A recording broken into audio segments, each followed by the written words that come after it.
بس بجمر ده انت. هو جمره. እሺ በስመ አብ ወወልድ ወመንፈስ ቅዱስ አሐዱ አምላክ የስምና የወርቅ ቅጽል ውስጠ ዘ ሲሆን በስመ አብ ወወልድ ወመንፈስ ቅዱስ አሐዱ አምላክ የስምና የወርቅ ቅጽል ውስጠ ዘ ሲሆን በስመ አብ ወወልድ ወመንፈስ ቅዱስ አሐዱ አምላክ የስምና የወርቅ ቅጽል ውስጠ ዘ ሲሆን በገቢር ጊዜ የስም ቅጽል ግዕዝ የወርቅ ቅጽል ሳድስ ነው። ሲነገር ቀድሃ ማየ ሕግ ጽኑዕ ይላል።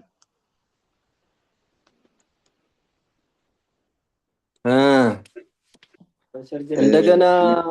እየገዛ እንትን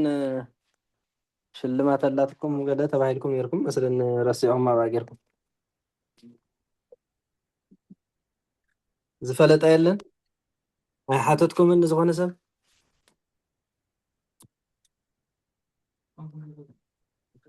እንታ ተገብሮ ኮይኑስ ክሰሓብ ዘይክእል ማለትኩም ዲ ዋላስ እቲ ፊደሉ ዘይቅየር ነራ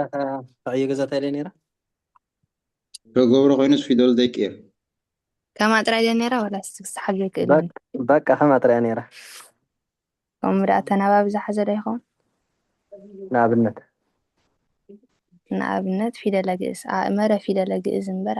ኣይመረ እቲ መወዳእትኡስ ክስታይ ኣይገብርን ኣየንቲ እሞ ፊደል ድያ ግእዝ ድያ ስም ኣለዎ ወይ ብሓፈሻ እታ ስም እያ ተደልያ ዘላ ሕጂ እታ ግእዝ ደላታ መወዳእታ እዛ ፊደለ ታለ ድያ ኖ እታ ግእዝ እምበር እታ መወዳእታ ዘላ ፊደለ ግእዝ ትብል ዘላ እንታይ ትበሃል እሞ እዚኣ ተናባቢ ዲና ክንብላ ግእዝ እንታይ ዲ ሞያ እንታይ ዲ ዘርፍ የርፈለም እውነት በርቂ ዝኾንከ ቆልዓ በቃ ፈፂሙ ንባቡ ክቅየር ዘይክእል ብተኣምር ማለት እዩ ተመራሚራ ረኺባታ ኣላ በቃ ዘርፊ ጥራይ እዩ ካልእ ኩሉ ይቅየር ኢና ገቢር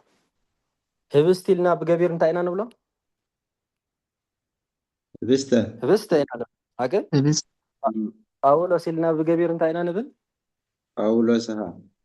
በቃ ተቀያሪ ስለዚ በቃ ካልእ የለን ብዘይካ እዚኣ ያው ናብቲ እንተኸድኩም ናብቲ እንተዘርኩም ትረኽብዎ ነገር የለን ማለት እዩ ጉልቲ እዩ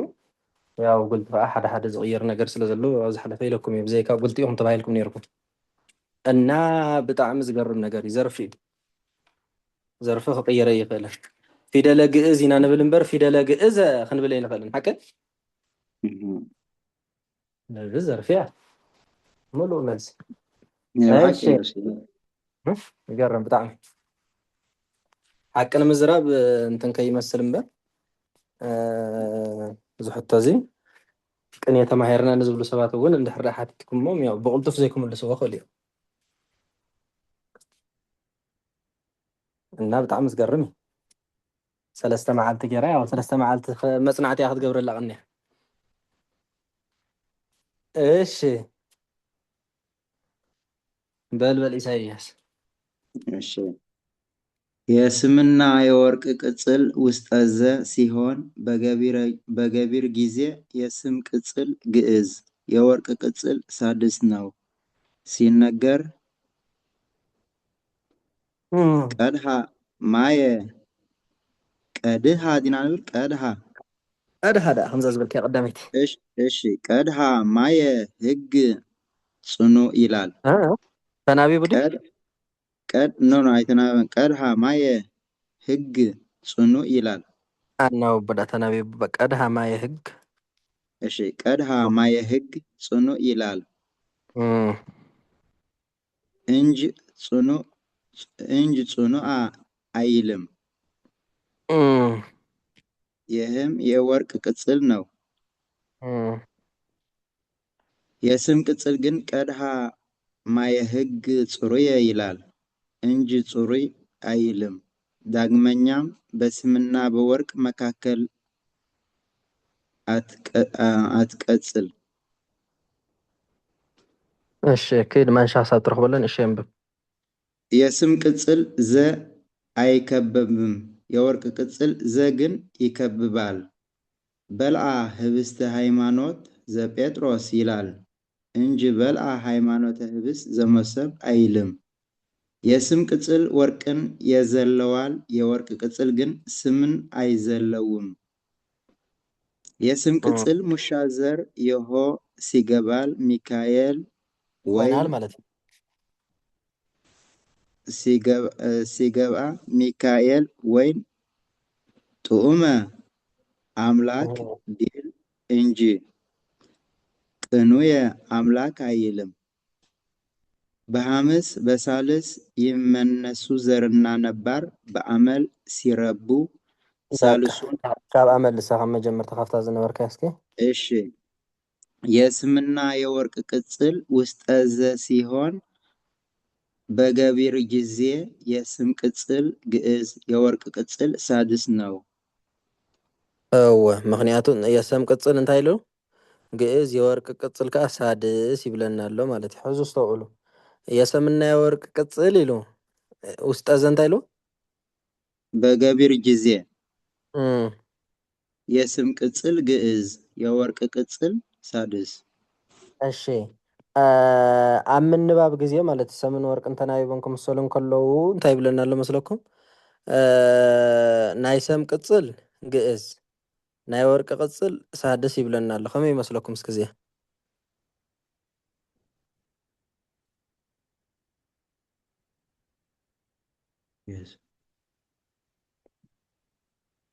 ወሰምና ወርቂ ተናቢቡ ክምሰል እንከሎሲ ቅጽል እንድሕር ዳኣ ክትገብርሉ ደሊኹም እቲ ቅጽል ንሰም ዝገልጽ እንድሕር ዳኣ ኮይኑ እንታይ ክኸውን ኣለዎ እዩ ዝብለና ዘሎ? ስም ቅጽል ግዕዝ ክኾን ኣለዎ ብላሉ። እሺ ሓቁ ድዩ እሞ?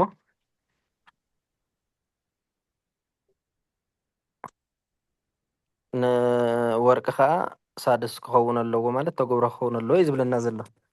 ሓቁ ዶ ይመስለኩም? ሓቂ ንኣብነት እስኪ ንኣብነት ገብረ ማርያም ማለት ድዩ? ገብረ ማርያም ሳድስ ኾነ ኣዋጅ ሕዝዋ ሰምና ወርቂ ተናቢቡ ክምሰል እንከሎ እዩ ዝብል ዘሎ። ሰምና ወርቂ ተናቢቡ ክምሰል እንከሎ ቅጽል እንድሕር ዳኣ ክንገብረሉ ኮይና ንሰም እንድሕር ዳኣ ንቅጽል ሃሊና ገቢር እዩ ዝብል ዘሎ። ንወርቂ ንቅጽል እንድሕር ዳኣ ሃሊና ከዓ ተገብሮ ኢና ንቅጽለሉ ይብለና ኣሎ። ሕጂ ክስተማይት እየ እንታ ወርቂ ብድሕሪ ስለ ዝመፅእ ተገብሮ ኮይኑ ስለ ዝመፅእ ተገብሮ ንቅጽለሉ ማለት ነቲ ገቢር ከዓ ተናቢቡ ስለ ዝመፅእ ምስቲ ወርቂ ገቢር ኮይኑ ይመፅእ ገቢር ንቅጽለሉ። ካልእ ኸ ዝኾነ ኣዋጅ ዝፈርስ ነገር የለን? ፅቡቅ ጌርኩም ክፈትሽዋ።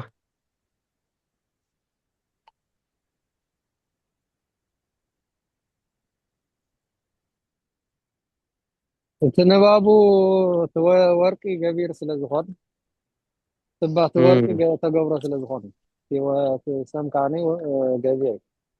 ንኣብነት ህብስተ ሃይማኖት ተይሉሲ እቲ ህብስቲ ዝብል ዘሎ ህብስተ ሃይማኖት ህብስተ ኢልና የለና እቲ ተናቢቡ ከሎ ማለት እዩ። ንኣብነት ሃይማኖት ግን ተገብሮ ስለ ዝኾነ እንዲሆ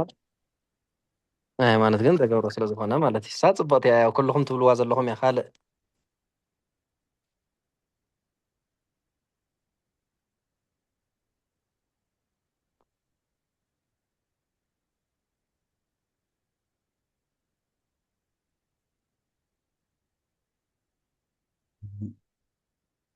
ከምዚ ግንባር ፀያፍ ዝበልና ከምኡ የጋጥሞ ዶ? እወረ እዩ ሕጂ እኮ ትብልዋ ኣለኹም ኢኹም እሱ ፍጹም እዩ ዝብለና ዘሎ ተረዲእኩም ኣሎ። ሕጂ በልዓ ህብስተ ሃይማኖት እንተኢልናሲ ንተገብሮ እንተኮይኑ ፅኑዕ በል እዩ ዝብለና ዘሎ ሓቀ ነታ ህብስቲ እንድሕር ዳኣ ኮይኑ ከዓ ጥዑመ በል እዩ ዝብለና ዘሎ። ከመይ ኢኹም ትምልሱ ዘለኹም ኩልኹም? ካልእ ዝፈርስ ኣዋጅ ግን ኣሎ እዩ ፅቡቅ ጌርኩም እንድሕር ዳኣ መርሚርኩሞ። ሰምና ወርቂ ተናቢቡ ክምሰል እንከሎ እኮ ናብ ገቢር አንቀጽ እንድሕር ዳኣ ተሳሒቡ ግን እኮ እታ ጽኑዕ ዝበልኩማ ዝኾነ ይመስለኒ ማለት እንደርስ ኮይኑሲ እወ ህብስተ ሃይማኖት ጽኑዕ እያ ትብል ዋላ እቲ ኣዋጅ ከምኡ ይበል እምበር ኣዋጅ ትጋገላ ይመስለና ኣለካ ሕጂ በላ ህብስተ ሃይማኖት እንታይ እዩ ዝብል ከምኡ'ማ ይብል ጽኑዕ ኣኻ ይብል ብክልቲኡ ማለት እዩ ስለዚ ዋና ነገር እሱ ዝብለና ዘሎ ግን ነቲ ተገብሮ ሕጂ ንኣብነት ህብስተ ሃይማኖት ክቡር ክንብል ንኽእል ኢና ሓቀይ ዝኸበረ ዝኾነ ሃይማኖት ኢልና ክንቅፅሎ ናብ ሃይማኖት ክንቅፅል ሃይማኖት ከዓ ዘርፊ ጌርና ናይ ህብስት ካብ ህብስት እውን ወርቂ ክነውፅእ ንኽእል ኢና ሓቀይ ሓደ መንገዲ እና እንታይ ዝብለኩም ዘሎ ሰምና ወርቂ ተናቢቡ ክምሰል እንከሎ ክናበብ እንከሎ ይመሰል ብዘየገድስ ናብቲ ዘርፊ ሳድስ ቅፅል ኢኻ ትቕፅለሉ ሳድስ ወይ ድማ ተገብሮ ማለት እዩ ናብቲ ዘርፊ ሒዙ ዘሎ ድማ ግእዝ ትቕፅለሉ ይብል ኣሎ እቲ ናይ ሳድስ ወይ ድማ ናይቲ ዘርፊ ሒዙ ዘሎ መጨረሻ ንባብ ዘሎ ሓቂ እዩ ናይቲ መጀመርታ ዘሎ ንባብ ግን ሓቂ ይኮነን ምክንያቱ ሓቂ ዘይኮነ እንታይ መስለኩም ገቢር አንቀጽ እንድሕር ዳ ረኺቡ ናብ ገቢር እዩ ዝስሓብ ስለዚ ገቢር እውን ክትቅፅለሉ ትኽእል ኢኻ ተገብሮ አንቀጽ እንድሕር ዳ ስሒብዎ ድማ ናብ ተገብሮ እዩ ዝስሓብ ተገብሮ አንቀጽ ክትቅፅለሉ ትኽእል ኢኻ ማለት እዩ ተረዳያትኩም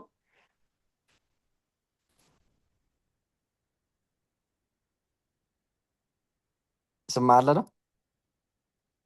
هو قدنا يكون أنت قبره خصائص قبله زلوا ማለት እዩ هو ነቲ ግድና ይኮነን هو በላ ህብስተ ሃይማኖት ኢልካ ናብ ሃይማኖት ክትቅፅል ትኾንካ ግድን ክቡር ኢኻ ትብል ማለት እዩ ናብ ህብስቲ ክትቅፅል እንድሕር ኮንካ ግን በላ እንታይ ኢልካ ህብስተ ሃይማኖት ጥዑመ ኢኻ ትብል ተበልአ ህብስተ ሃይማኖት እንድሕር ዳ ኢልካ ግን ናብ ሃይማኖት እውን ክቡር ኢኻ ትቕፅል ናብ ህብስቲ እውን ጥዑም ኢኻ ትቕፅል ኣብ ገቢር ግዜ ገቢር ትቕፅለሉ ኣብ ተገብሮ ግዜ ከዓ ተገብሮ ትቕፅለሉ ግልጽ ድያ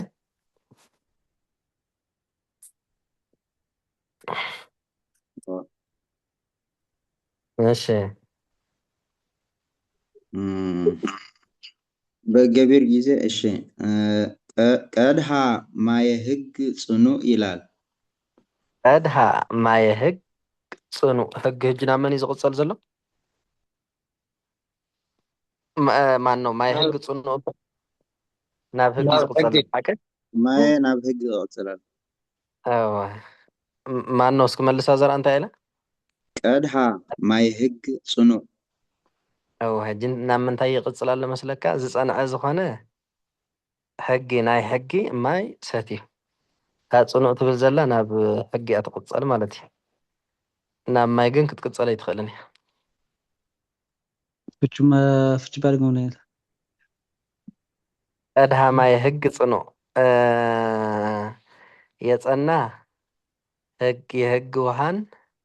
ቀዳ ግን ኮሚክ ትብል ከላ ከይመሰልና ኢና ትቕፅል ዘላ ማለት እዩ እወ ያው ኣይተመሰለትን ላ ምክንያቱ ገቢርን ተገብሮን ክትከውን እያ እንተተመሲለ ታጽንዖ ተፍርሳለ ዘይተመሲለ ላ ብርኩም ክትብል ዘይተመሲለ ላ ግድን ነው ክነት እንደኹም ክትብል ኣነ ከምዚ አንተ ከመይ ገይርማ ዘሎ ብፅኒ ሸማት ኮይና ርድእት እያ እወ ታጽንዖ እያ ተፍርሳ ዘላ እምበር ታ ማይ ህግ እኮ ፀገም የብላን ታጽንዖ እያ ተፍርሳ ዘላ ከምዚኣ ከመኢላ ትብል ዘላ እታ ቀድሃ ዝበለታ ገቢር አንቀጽ እንድያ ንምንታይ ጽኑዕ ዘይብላ እወ ናብ እንትን ጥራይ ቀፂልዋ ዘሎ ናብ ሕጊ ጥራይ እሞቲ አንቀጽ ገቢር ኮይኑ ተገብሮ ኮይኑ ኣይገድስን እዩ ማለት ከምዚኣ ከምኣቶ ኮይና የገድስ ባ እቲ ዝመፅእ ዘሎ ቅፅል ንመን እንዳረኣየ እዩ ዝመፅእ መስለካ ነቲ አንቀጽ እንዳረኣየ እዩ ክመፅእ ዘለዎ እጂ እቲ አንቀጽ ገቢር ተኮይኑ እቲ ቅፅል ከዓ ገቢር ክኾን ኣለዎ ማለት እዩ ግድን ቀድሃ ማይ ህግ እንተዝብል ነይሩ ጽኑዕ እንተዘይህሉ ማለት እዩ ወሃግን ቀዳይ ማለት እዩ ተሰሓብም ገበርና እዩ ንማይና ንሕጊ መሲልና ማለት እዩ ሕጂ መን እያ ተፈርስ ዘላ እንድሕር ዳ ኢልካ ጽኑዕ ዝበለት እያ ተፈርስ ዘላ ስለዚ እዚኣስ ኣይትኾንና ማለት እዩ ትኸውን ባ ናብ ሕጊ ትቕፅላ እሞ ነታ እንታይ ኢኻ ትብላ ነታ ማይ ከዓ ወርቂ ትገብረላ ወርቂ ትውፀላ ናይ ሕጊ ማይ መፅሓፍ ወይ ገለመለ ዝኾነ ደስ በለካ ውፂኻ ተስሕቦ ማለት እዩ ምዃን ትኸውን እያ ምሳሌ ግን ክትከውን ኣይትኽእልን ተመሲላስቲ ነቲ ክቕፀለላ ስለዘይክእል ማለት እዩ ኣፍሪሳቶ በቃ ማይ ሕጊ ጽኑዓ ክብል ነይርዎ እንድሕር ዳ ክምሰል ኮይኑ ከምቲ ዝበልካ እየ እሺ እሺ እንጂ ጽኑዕ አይልም። ትክክል ይህም የወርቅ ቅጽል ነው። የወርቅ ቅጽል ኢልዎ ዘሎ እቲ ጽኑዕ ዝበለሲ ናብቲ ወርቂ ናብ ሕጊ እዩ ዝቕፀል ዘሎ እዩ ዝብለና ዘሎ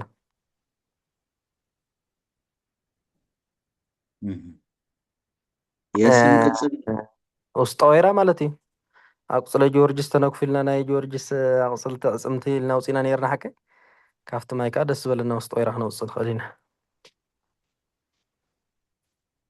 የስም ቅጽል ግን ቀድሃ ማይ ሕግ ጽሩየ ይላል እንጂ ጽሩይ አይልም። ማይ ሕግ ጽሩይ ሪኢኹም ጽሩይ ሕጂ ንማይ እዩ ጽሩይ ዝበሃል ሓቀ እቲ ቅጽል ንሰም ዘመልከተ እንድሕር ደኣ ኮይኑ ግን ማይ ሕግ ጽሩየ ኢሉ ክቕፀል ይኽእል እዩ ዝብለና ዘሎ ጽሩይ ግን ኣይብልን ምክንያቱም ማይ ተሰሓቢ ስለ ዘሎ ነተሰሓቢ ተሰሓቢ እዩ ዝቕፀለሉ ማለት እዩ ጅብዚፈላለኹም ረእይዎ ናብ እቲ ዘርፊ ኮይኑ ዘሎ መን ይቕፀል ናብቲ ዘርፊ ሒዙ ዘሎ መን ይቕፀል ናብ ወርቂ መን ይቕፀል ናብ ሰብ መን ይቕፀል ብኸመይ መንገዲ ከይቕፀል ዝብል ኣብዚ ብምስተዋዕል ክትሕዝቦ ትኽእሉ እዮም ማይ ሕጊ መሲልናሲ ናብ ጽሩየ ቅጽል ንገብሮ ማለት እዩ እዋ ጽሩየ ዝበለ ንመን ዲ ዝምልከት ንሕጊ ዲ ዘመልክት ወይስ ንማይ ዘመልክት ይቕፀል እዩ ጽሩይ እንተይለያ ዝበላሾ ዘላ ዳግመኛም በስምና በወርቅ መካከል አትቀጽል ዳግመኛም በስምና በወርቅ መካከል አትቀጽል እዚ ከንታይ ይመስለኩም እስኪ ብዙሕ ግዜ ነጊረኩም ፍርቂ እንታይ ዓይነት ፍርቂ ይበሃል የስምና ወርቅ ፍርቂ ወንታይ ዝበለና ኣብ ሰምን ኣብ ወርቅን ማእኸል ሲ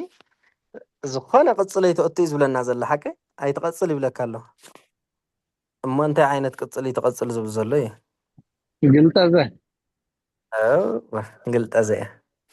እምበር ማይፀን ቅፅል ውስጠ ዘ ማይፀን ቅፅል ይኸውን እዩ ሓቂ ንግልጠዘ ከምኡ ዝብለና ዘሎ ኣብ ሰምን ወርቅን ማእኸል ግልጠዘ ክትገብር የብልካን እዩ ኣዋጁ ከመይ ማለት እየ እንታ ንኣብነት ብእሲት ዘከብረት ማርያም ኣይትብልን ብእሲት ክብርቲ ማርያም ግን ክትብል ትኽእል ኦኬ ዘሰብ ማእኸል ኮይኑ ይቕፀልን እዩ ግልጠዘ ክብርቲ ዝኾነት ማርያም ሰበይቲ ንምባል ብእሲት ክብርት ማርያም ትብል ብእሲት ዘከብረት ማርያም ትልካ ግን ያው ግልጠዘ ማህፀን ቅፅል ኣይኸውንን እሺ የስም ቅጽል ዘ አይከበብም የወርቅ ቅጽል ዘ ግን ይከብባል የሰም ቅጽል ዲ የስም ቅጽል ዘ አይከበብም የወርቅ ቅጽል ዘ ግን ይከበባል እዚኣ ከመይ ትመስለኩም የሰም ቅጽል ዘ አይከበብም የወርቅ ቅጽል ግን ይከብባል አዎ የስም ቅጽል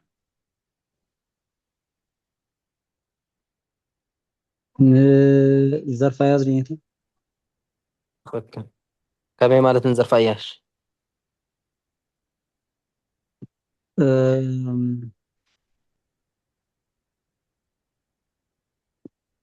ምሳሌ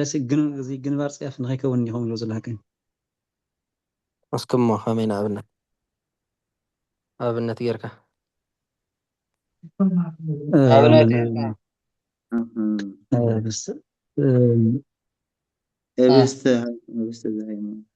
ብሓፂሩ ተተማቺሉ ዘሎ እንታይ ምስቲ ወርቂ ጥራይኻ ከተናብቦ ትኽእል ወርቂ ምስ ወርቂ ስለ ዘርፋ እያዥ እኳ ስለ ዘርፋ እያዥ እንዲያ ትኽክል ረኺብዋ ኣሎ ግን ከመይ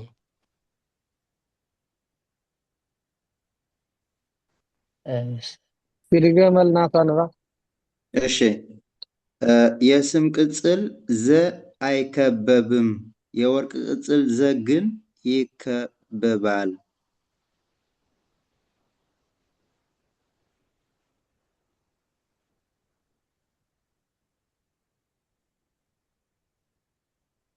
انت ከምዛ ድምፂ ዋዘ ለማለት ከምዛ ሃይማኖት ህብስ ኢሉ ዘመሶብ ኣይልም ኢልዋ ዘሎ ማለት እዩ ድሓርቲ ስም ዘራፍ ገርካ ይከውን ልክ ስም ዘራፍ ክኸውን ማለት እስኪ አንብቦ እስኪ አብነት ከነንብቦ ቀፂል እንታይ ኢሉ እሺ በልዓ ህብስተ ሃይማኖት ዘጴጥሮስ ይላል እንጂ በልዓ እስኪ ሓንቲ ሃይማኖተ ህብስት ሰብ ንበይኑ ዘርፊ ክኸውን ይኽእል ዶ ይኽእልን እስኪ ከመይ ማለት እዩ ማለት ክልቲኦም በቃ ኣስማት ንበይኑ ዘ ቅንያር ኣይኮነን የዲልና ቅንያር የዲልና ንያሬር ዘርፊ ንገብሮ ኢና ሓቀ ሸምከ ንበይኑ ኣይኮነን ይሰምላ ኣይኸውንን ግን ኣብ ሓንቲ ትኸውን እያ ምንታይ ትኸውን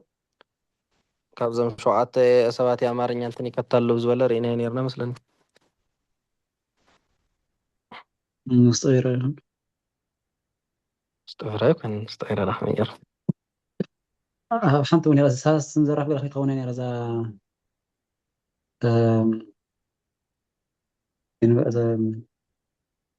ፍላፃ ነር ሓቀይ አይደለም ፍላጻ ሰም ይቀድማል ወርቅ ይከተላል ይዘብል እምበር ካለ እንትን ይብሉ ምዝን ፍላፃ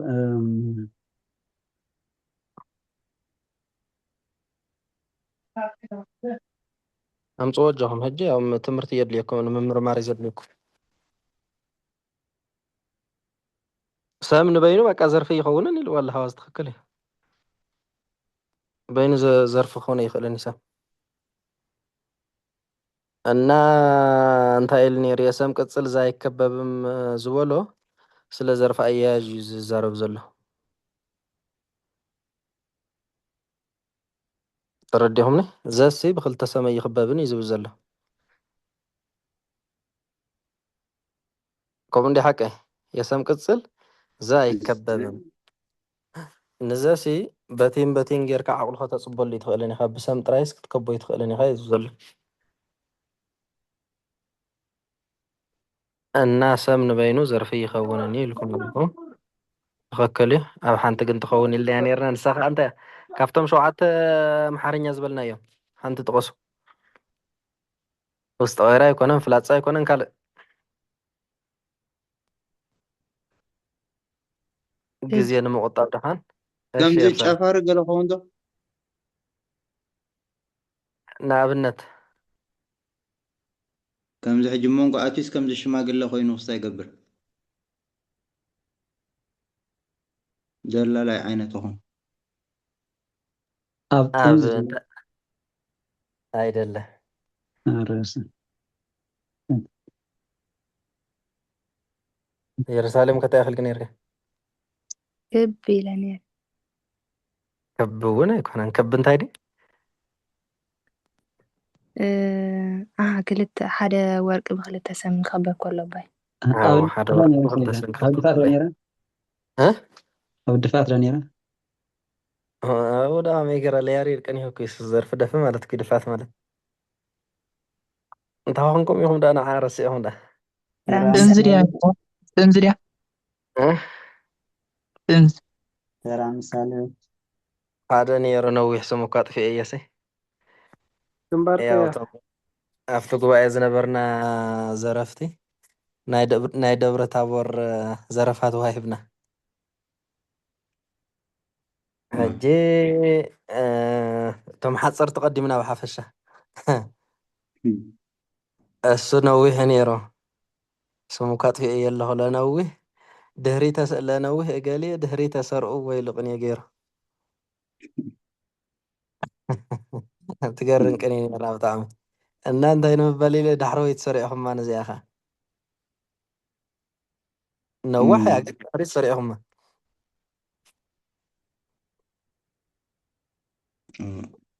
ካብ ኩለን ተባሂለን ኮይነታ እንታይ ተረፍ ዘላ ሪራ ኣይተባህላን ኩለን ተረፈላ ሳትሪፍኩም ኣለኹም ንበይና በለዋ በዓል ግዜ ንምቁጣብ ድሓም ተራ ምሳሌ ዝብለ ይረአና ነርና ኣምላከ ሰማይ ንጉሰ መንበር ወርቂ ብሓደ ወገን ሰም ብሓደ ወገን ኮይኑ ኣብ ዝምሰለሉ ግዜ أنت تالي ترى دفعت رسمان الشيء ترى تالي كنت أفتح 20 أنا ردتي ኣብ ልብኻ ዘሎ ስቃይካ ትፈልጦ ካብ ኣፍ ዝወፀና ንሕና ንሰምዕ ሰብ እሲ ቀዲሙ ማለት እዩ ሰብ ብምንታይ ይርኢ ብልቡ ቀፂልኻ بعينه ቀፂልኻ أوي أنت تحريش አይደለም ሕቶ ይበላሽልኩም ቀዲሙ ሰብ ብምንታይ ይኸይድ بتح ب بقول بأجرد عمل يكون هو بحسب بأجرد يكون بحسب بحسب حكي هو ቀፂሉ بقى دحري ذا ترف ذا مودات أجري خون بقرو ዓይኑ ኸይረኣየ ዲ أوي جدا شغال قداسي هو تزخذ من قد قدم كعزة ولا قدم تالو هو መጀመርያ ብኣይምሮኻ ብሓሳብካ ኢኻ ትኸይድ ሓቂ ናብዛ ቦታ እዚኣ ከይድ ኣለኒ ትብል ብድሕሪኡ ዓይንኻ ንዝረኣዮ ቦታ እንዳረገፅካ ኢኻ ትኸይድ ሓቂ ዓይነ እዩ ዝርኢ ቀዲሙ هو لك እና ፍጥነት ዝበሃል ከ ኣሎ ቅልጣፈ ኣእምሮ ደ ይቕልጥፍ ዓይነ ደ ይቕልጥፍ መልሓስ መን ይቕልጥፍ أمره تغلط فخون ኣእምሮ ይቕልጥፍ ካብኡ ዓይኒ ይቕልጥፍ ካብኡ ከዓ መልሓስ ምክንያቱ መልሓስ ካብ ኣእምሮ እንዳተቐበለት እያ ትዛረብ ሓቂ ሰብ ከዓ ነየና እዩ هو ዝሰምዕ እንድሕር ዳኢልኩም እግዚኣብሔር ንኩሉ ይሰምዖ እዩ ንኩሉ የስተውዕሎ እዩ ሰብ ግን እታ ካብ መልሓስ ዝተዛረበት ጥራይ እዩ ክሰምዕ ዝኽእል እዝራ ከዓ ኣብ ልቡ ሓደ ሓደ ግዜ ከምኡ ኣሎ ብልብካ ካልእ ትሓስብ እሞ ብመልሓስካ ከዓ ካልእ ትብል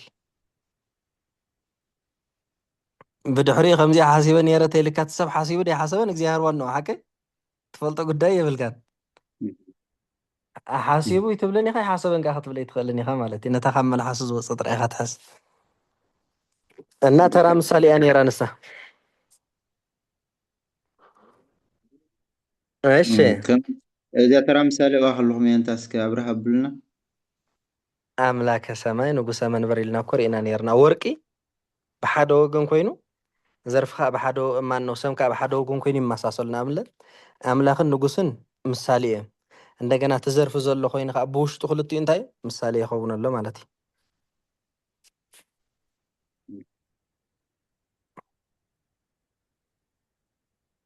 እሺ ኣምላክ ንጉስ ኢልና ንምስሎ ኢና ኣምላክ ወርቂ ንጉስ ከዓ ሰብ ንገብሮ ሕጂ ንኣምላኽ ሓደ ዘርፊ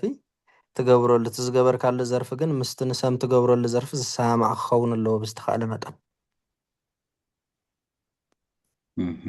እሺ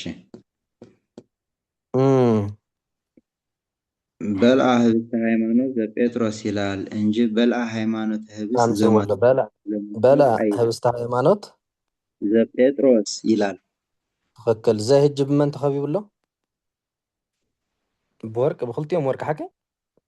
ክልቲኦም ወርቂ ሃይማኖት እውን ወርቂ ጴጥሮስ እውን ወርቂ እዩ ስለዚ ይኸውን ፀገም የብሉን እንጂ በልዓ ሃይማኖት ህብስ ዘመሰብ ኣይልም እወ ዘ ብምንታይ ተኸቢቡሎ ሕጂ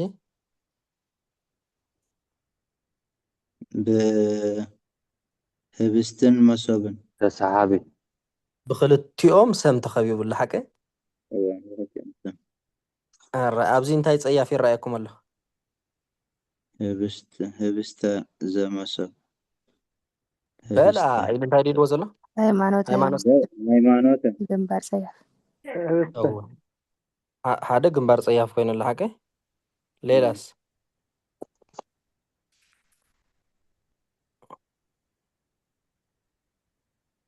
ካልአይቲ ፀያፍ ገቢርና ተገብሮ በልዓ ሃይማኖተ ህብስት ዘመሰብ ስለ ገቢሩን ተገብሮን ፀገም የብሉን ዘርፊ ስለዝኾነ ኩሉ ከም ድሌቱ ክኸውን ይኽእል እዩ ማለት እዩ ክልተ ፀያፋት ኣለዋ ኣብዚኣ በልዓ ሃይማኖተ ህብስት እንታይ እዩ ዘሎ ዘጴጥሮስ ድ እሺ እምበር ፅቡቅ ካልአይቲ ፀያፍ ረእዩ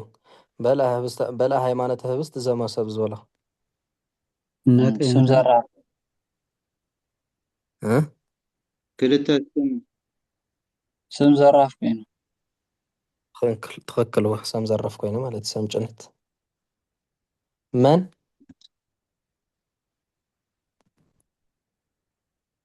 መን ሰም ጭነት ኮይኑ ዘሎ ሲራክ ህብስት ናይ መን መሶብ ተጻዒንዎ ኣሎ መሶብ ተጻዒንዎን ህብስት ማለት እዩ ትክክል እሳ ሰም ጭነት ኮይና ዘላ ሰብ ናብ ሰብ ዘርፊ ይኸውንኒ ዝበልናዮ ሰብ ንበይኑ ዘርፊ ከውነ ይኽእልን ዝበልናዮ ነዚ ፀያፍ ከዓ ሰም ይኸውን የስም ቅጽል ወርቅን ይዘልዋል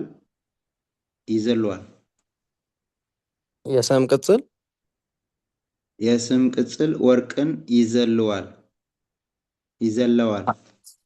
ኣብዚ ኸ ብጣዕሚ ዓብይ ነገር ኣለኩም ኣስተውዕሎ እሺ የወርቅ ቅጽል ግን ስምን አይዘለውም መልሳ እሺ የስም ቅጽል ወርቅን ይዘለዋል የወርቅ ቅጽል ግን ስምን አይዘለውም አብነት አምጪልኝ የስም ቅጽል ሙሻዘር ይሆን ሲገባ ሚካኤል ወይን ሌላ ይበቃ እዚያ ባዕልኩም ተመራሚርኩም እስኩ ብጽሕዋ ናይ ሰም ቅጽል ሲ ንወርቅ እንታይ ይገብሮ ይዘለ ይብል ኣሎ ናይ ወርቂ ቅጽል ግን ስምን አይዘለውም ንሰመይ እዩ ዘሎ ከመይ ትመስለኩም እዚኣ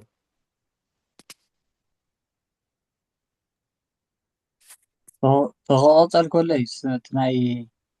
ናይ ስም ቅጽል ተኾይኑ ሲ ወርቂ ዘይሉ ናብቲ ስም ክቕፀል ይኽእል እዩ ከመይ ንኣብነት ጌርካ እስኪ ንኣብነት ኣበይ ኣሎ እዚ ህብስተ ሃይማኖት ሕጂ ህብስተ ሃይማኖት ጥዑመ እንተኢልና እቲ ህብስተ ሓሊፉ ሲ ናብቲ ሃይማኖት ክቕፀል ይኽእል እዩ ህብስተ ሃይማኖት ጥዑመ እንተኢልናስ መን ሓሊፉ ጥዑመ ዝበሎ ነቲ ህብስት ሰም ሓሊፉ ናብቲ ወርቂ ይቕፀል ነታ ሃይማኖት ዶ ነታ ሃይማኖት ይተዋሓል ነታ ሃይማኖት ሰጊሩ ማለት እዩ እስኪ ዝኸውን ህብስተ ሃይማኖት እወ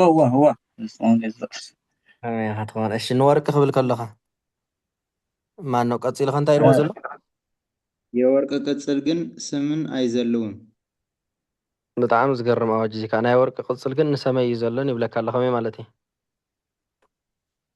ከዓ ናይ ወርቂ ስም አይዘለውም እንዴ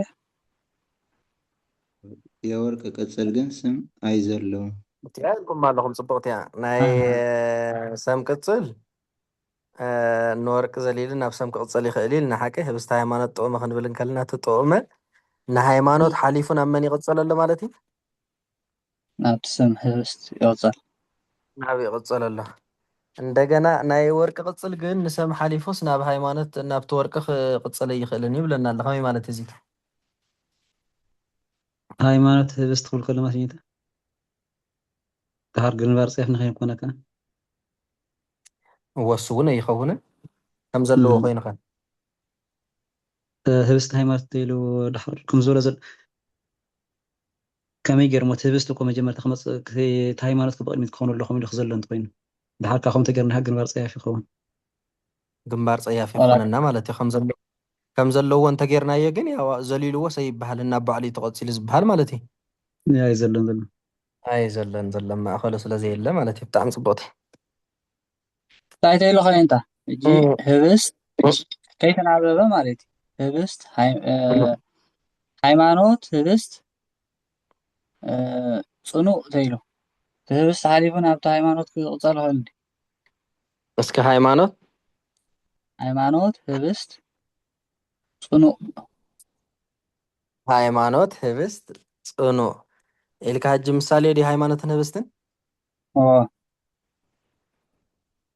أي زلون بقى أي مسلم أي كسر لنا مش أي قصة لون وتسامي خل كله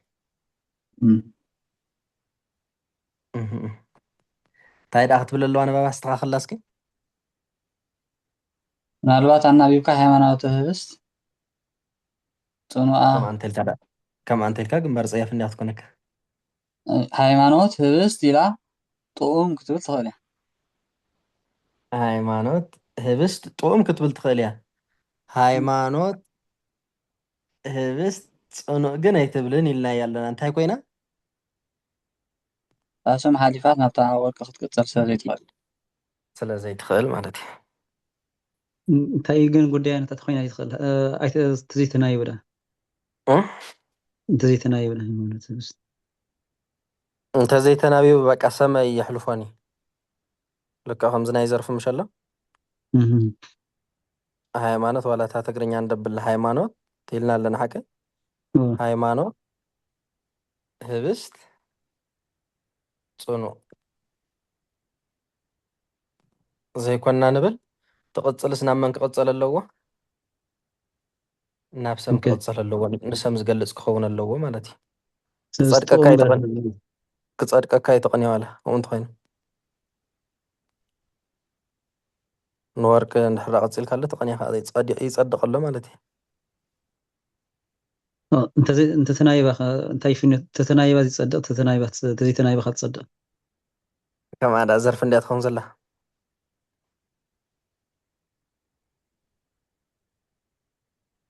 بس هايمانوت صنع أكتب لك الله هاكو صنع زمانة هايمانوت هاتو زلا نه هايمانوت إنجرا وستويرا موسى كم سكيا سنة نمسي تبرع هبست هايمانوت صنعت الناس نمنت الحرب من 5 خدن كسكي فهمين تلنا كتزبل عزل دخل حرف اوكي ما قاعد يسدجني تبل انا تبل كان ورك قصيل كاسيت مسأل كان اوكي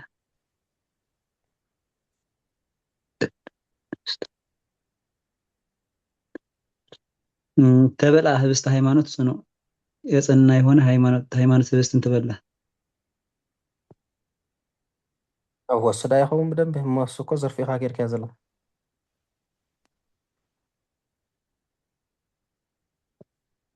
ንሃይማኖት ዘርፊ ጌርካ ኸውን መሲልካ ግን ይኸውን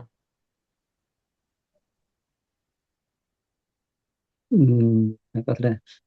ተመሲልና ተኾይና ግን ባለቤት ዘይትኾን እታ እዚ ናብነት ሃይማኖት ህብስት ኢልና ማለት ኢካ ናፍቲ ጽኑዕ ቀፂልና እስኪ ማምፃያ እንደው ብስታይ ጌርካ ብሓሳብ ከምዛ ኢላ ዘለኹም በር እታ ፍታፍችዳ ተበልዓ ህብስቲ ሃይማኖት ጽኑዕ ዝጸንዕ ዝኾነ ሃይማኖት ህብስቲ ተበሊዑ ሃይማኖት ህብስቲ ተበሊዑ ቅጽላ ከመን ያማ ታጽኑዕ እስኩም በትግርኛ አባበላ ዝጸንዐ ሃይማኖት ህብስቲ ተበሊዑ ዝጸንዐ ሃይማኖት ህብስቲ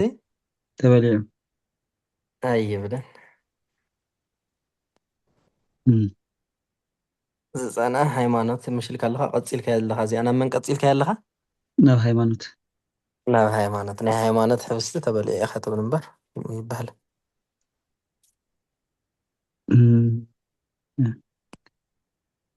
ታን ሓንቶ ዝነበረ እዛ ቀድሃ ማይ ህግ ጽኑዕ ዝነበረት እዛ ኦኬሳ ብስታይ ኦኬ ተገብርሽ ዝኾነት እያ ጽኑዕ ብጣዕሚ እዚኣ መስተዋዕል ተድልያ ስለ ዝኾነት ትኩረት ግበርላ ኢኹም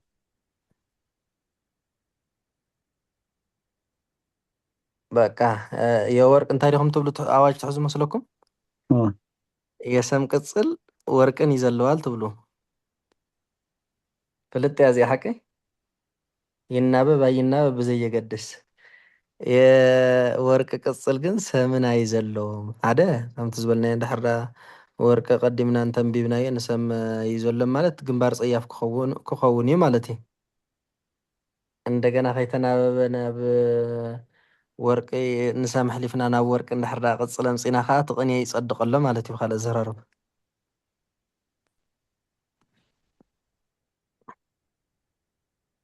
ስለዚ ናይ ሰም ቅጽል ንወርቂ ኣይዘለን ሶስት ተበልአ ሃይማኖት ህብስት ጽኑዕ ኣይኑርና ማለት እዩ ተበልአ ህብስቲ ሃይማኖት ጥዑም ኢኻ ትብል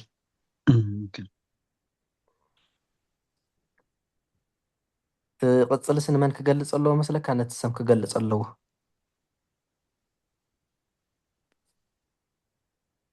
ኦኬ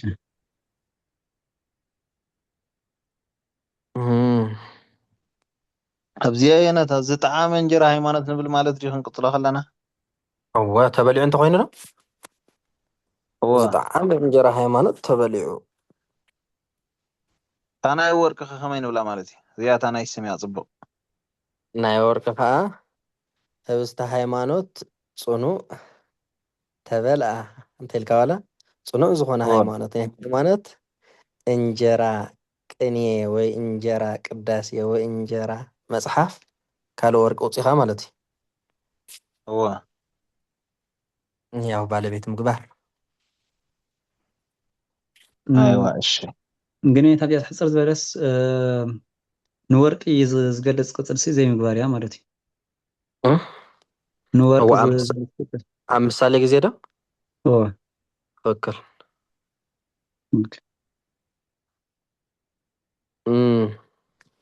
የስም ቅጽል ሙሻዘር ይሆን ይሆናል ሲገባል ሚካኤል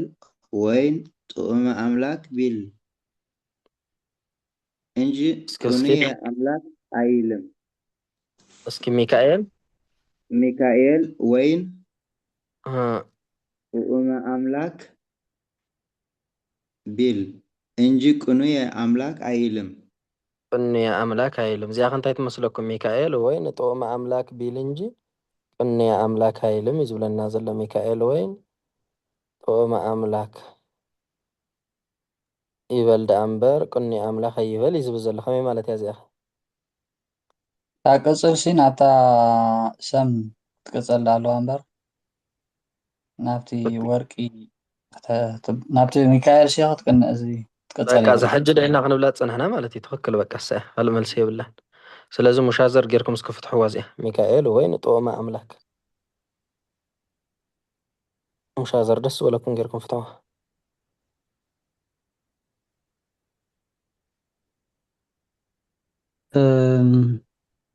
ሚካኤል ወይን ጥዑመ አምላክ በአምላክ የጣፈጠ ወይን ሚካኤል ሕጂ ግን ያው እንትን ዘሊሉ ወለዲ ዘለሎን ክትርእይዎ ከለኹም ሰም ንወርቂ ዘሊሉ ወለዲ ዘለሎን ከምዛ ሚካኤል ወይን ጥዑመ አምላክ እንተኢላ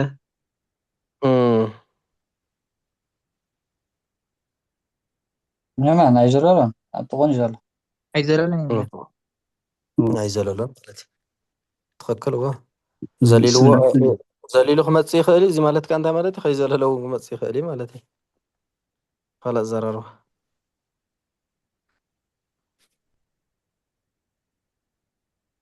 ኣይዘለሎን ኣብ ጥቑ እዩ ዘሎ ሓቀ ንወይን ስለ ዝገልጽ ማለት እዩ ትጥኡም ንወይን ስለ ዝገልጽ ትጥኡም ንሱ እዩ ዘሎ እዩ ዘለሎ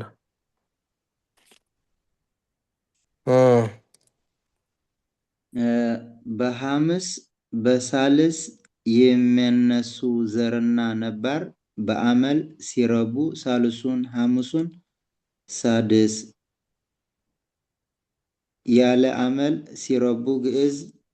እያድረጉ የየን ራብዕ ያመጣሉ። የስም በሐምስ በሳልስ የሚነሱ ዘርና ነባር በአመል ሲረቡ ሳልሱን ሐሙሱን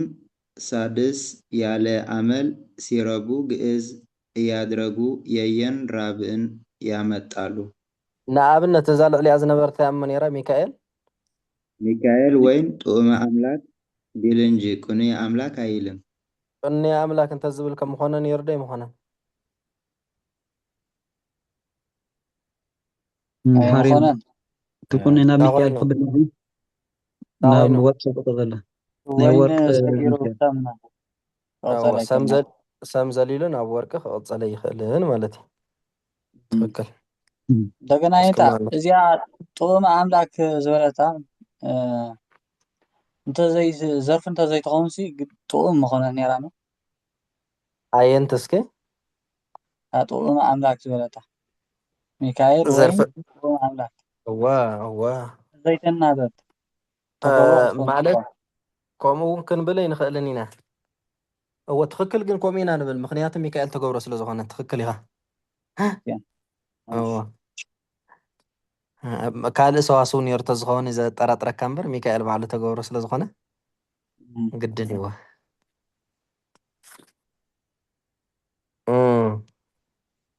በሐምስ በሳልስ የሚነሱ ዘርና ነባር በአመል ሲረቡ ሳልሱን ሐምሱን ሳድስ ያለ አመል ሲረቡ ግዕዝ እያድረጉ የየን ራብዕ ያመጣሉ። እዚኣቶም አመል ተባሂሉ ዘሎ አ ዝበለ ፊደል እዩ ማለት እዩ እስኪ በሳልስ መልሳ እስኪ እሺ በሐምስ በሳልስ የሚነሱ ዘርና ነባር በሐምስን በሳልስን ዝጅምሩ ማለት እዩ ዝጅምሩ ነባራት ወይ ከዓ ዘርታት ማለት እዩ ዘርን ነባርን በአመል ሲረቡ በአመል ተባሂሉ ዘሎ አ ዝበለ እዩ በአ ክረብሑ ከለዉ ሳልሱን ሐምሱን ሳድስ ያለ አመል ሳልሱን ሐምሱን ሳድስ ዲልዎ እሺ ሳድስ ያለ አመል ሲረቡ ግዕዝ እያድረጉ በዚ አመል ክረብሑ ከለዉ ከዓ ግዕዝ እንዳገበሩ የየን ራብዕ ያመጣሉ የየን ራብዕ ያመጣሉ ይልና ኣሎ ግልጽ ያ መቸም ትኸውን እሺ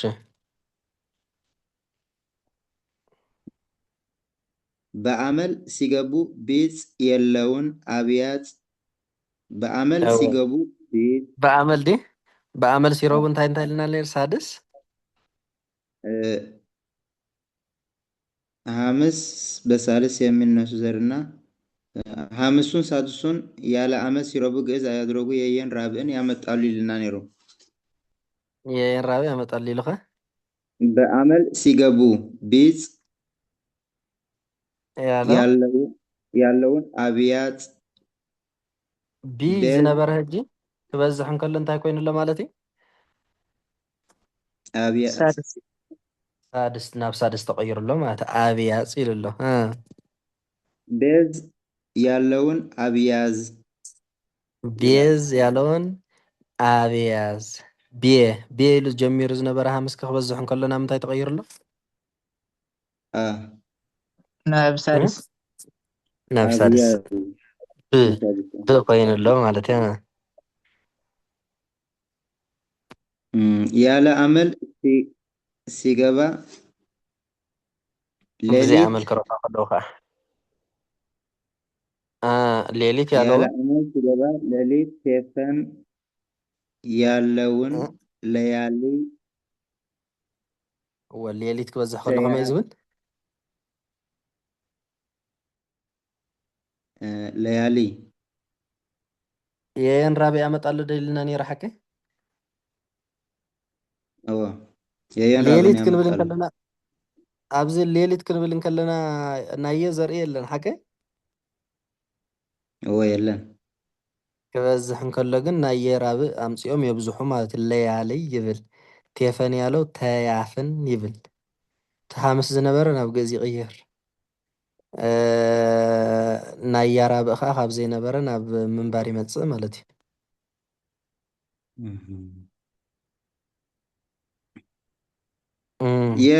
የበራሱ ግስ ከሰቲቱ ውስጠዘ ሲታጣ ሳድሱን በሳልስ ይጎርዳል መልሰ የበራሱ ግስ ኣብናይ ባዕሉ ግስ ማለት እዩ በራሱ ግስ ማለት ኣብናይ ባዕሉ ግሲ ከሰቲቱ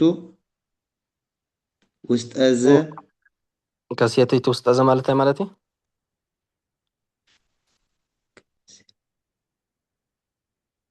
ናይ ጓል ኣንስተይቲ ዝኾን ናይ ጓል ኣንስተይቲ እንታይ ኣብቲ ውስጠዘ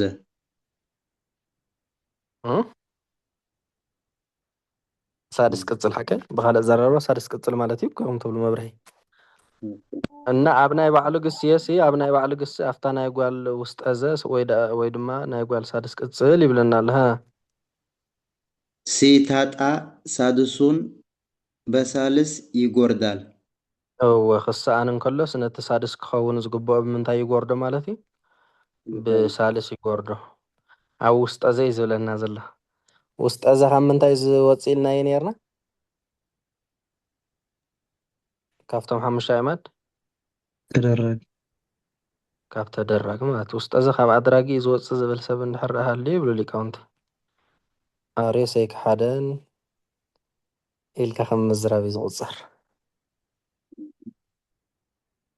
ስለዚ ውስጥ ኣዘ ኣብ መን ይዝርከብ ተባሂልኩም ኣብ ተደራጊ እሺ እና ናይዛ ውስጥ ኣዘ ናይ ጓል እንታይ እዩ ዝብለና ዘሎ ሳድስ ክኸውን ዝግብኦስ ብሳልስ እንዳጎረደ ይኸይድ ኢሉ ኣሎ ኣብነት ኣምፂኡ ድዩ ኣምፂኾን ይህም ተላሃየት ተላፀየት ተርእየት ተሰሰየት ውእየት ብሎ ልሂት ተርእየት ኢልካ እስኪ ተርእየት ኢልካ ከይረኣኻ ርኡይ ተረኣይ ኢልካ እስኪ ግሰስ ርኡይ ተረኣይ ርኡይ ተረኣይ ርኢት ተረኣይት ርኢት ተረኣይት ርኢኻ ርኢት ብዓመሉ ግን ርኢት ይኽብል ነይሩ ሓቀ እቲ ሳድስ ክኸውን ዝግብኦ ዝነበረ ብምንታይ ትጎርደላ ማለት ብሳልስ ኢ ትኸውን ኣላ ተስየሰየት ኢሉ ድማ ተሲሲት ስይሲት ክብል ዝግብኦ ሲሲት ኢልዎ ማለት እዩ ናይ የግስ ኩሉ ከምዚ እናበለ እዩ ዝግሰስ ብርእሲኻ ክትብሎ ትርእየት ክንብል ኢና እንድሕር ብሳድስ ትሕር ኮይኑ ኣብቲ ሳልስ ክመፅእ ከሎ ግን ውርድ ትብል ፍኹስ ዝብለካ ንክትብል በቃ ስለዚ ፍኹስ ዝብለካ ነገር እንድሕር ኮይኑ እኮ ትክክል ኣለኻ ማለት እኮ እዩ ሓቅኻ የነታ ኣብዚኣ ሕጅስ ኣብ ናይ ወካ እምቲ ኮይኑ ኣብዚኣ ሳልስ እያ ማለት እዩ ኣብ ኩሉ ኣብ ናይ ወካጃ ስርጉት ናይ ወግሲ ንፉዕ ናይ ወግሲ ብካዕብ እዩ ዝጎርድ ናይ የግስ ከዓ ብሳልስ እዩ ዝወርድ ዝኳዋጭ እኳ እዩ ናይ ወግሲ ብሳልስ ክጎርደ ይኽእልን ናይ የግስ ብካዕብ ክጎርደ ይኽእልን ናይ ወግሲ ብምንታይ ይጎርድ እንድሕር ተባሂልኩም ብካዕብ ናይ የኸ ብሳልስ ካብ ዝወፃ ከልዩ ኣብዛ ናይ ውሽጠ ዘ ብተገብሮ ትብልሲ ብተደራጊ ሕጂ ንኣብነት ሲ ቁቱል ቀታሊ እንተኢልናስ ቁቱል ተደራጊ ቀታሊ እንተኢልና ግን ሲ ከመይ ድዩ ካብ ተደራጊ ዝወፅ ዘሎ ቀታሊ እኮ ሳልስ ቅፅል ብዛዕባ ውስጠ ዘ ኢና ንዛረብ ዘለና እኮ እቲ ናይ መጀመርያ ጥራይ ቁቱል ዝበሎ ጥራይ እወ ሳልስ ቅፅል ንሱ ውስጠ ዘ ንሱ ማለት እዩ እሺ ኣብዚ እጅ ልሂት ኢልና እንታይ ንበፅሓት ካብቲ ኣብ ሳልስ ኣየናይ ልሂት ኢልና ማለት እዩ ልሁይ ተላሂ ምሽን ኣብታ ናይ ሳልስ ውስጠ ዘ ናይ ሴት ከመይ ንብል ማለት እዩ ልሂት በቃ እታ ሳድስ ክትከውን ዝግባእ ዝነበር ሳልስ ምግባር እኳ ልሂት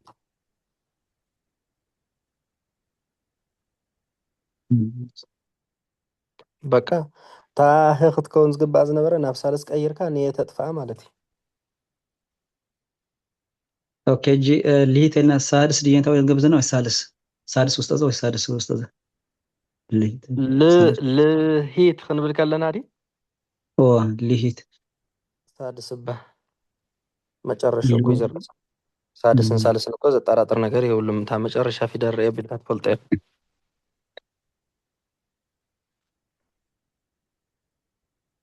ግን ናይ ወዲ ናይ ጓልን ሲ በበይን እዩ ንኣብነት ናይ ወዲ ቁቱል ቀታሊ እንተኢልና እታ ቀታሊ ሳልስ ቅፅል ያው ናይ ጓል ከዓ ከምኣሲ ቅትልት ቀታሊት ዝበለታ ክልቲአን ሳልስ ቅፅል ዝኾና ኣለዋ ዋላ እታ ቀታሊት ዝበለታ ሳልስ ቅፅል ትኾን ሳልስ ቅፅል እያ ንሳ በዚሓ እንዳላ እንዳላ ኣብዚሓታ ዘላ እምበር ሳልስ ቅፅል እያ ጓል ምዃና ንክትፍለጥ እያሳ ኮይና እምበር ሳልስ ቅጽል እያ ታሊኣ ትረአ ብኸመይ ሳልስ ቅጽል ምዃኑ ብኸመይ ትፈልጥ መስለካ ሕጂ ብዛዕባ እቲ ኣወዳት ክበዝሑ ከለዉ ኣወልድ ክበዝሓ ከለዋ ኣይኮንካን ትርኢ እታ ናይ መወዳእታ ዘላ ፊደል ድሕሪኣ ዘላ ቅድሚኣ ዘላስ እንታይ ኣላ እታ ፊደል ኢኻ ትርኢ ቀታሊ እዚኣ ኢኻ ትርኢ ቀታሊ ኦኬ ንጓል እንተኮይና እቲ ትውስኸላ ነዋልድ እንተኮይና ያ ትውስኸላ ነወዳት እንተኮይኖም ከዓ ያን ትውስኸሎም ማለት እዩ እምበር ቀታሊ ዝበሎ ናይ ወዲ እዩ ቀተልቲ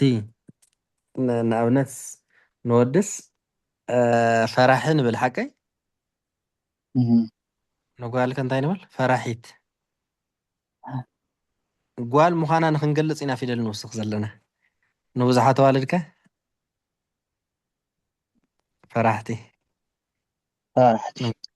ብዙሓት ኣወዳት እውን ፈራሕቲ ይመስለኒ ክልቲኡ ኣብ ግእዝ ግን ናይ ኣወዳት ብን ናይ ጓል ከዓ ናይ ኣዋልድ ከዓ ብቲ እዩ ዝበዝሕ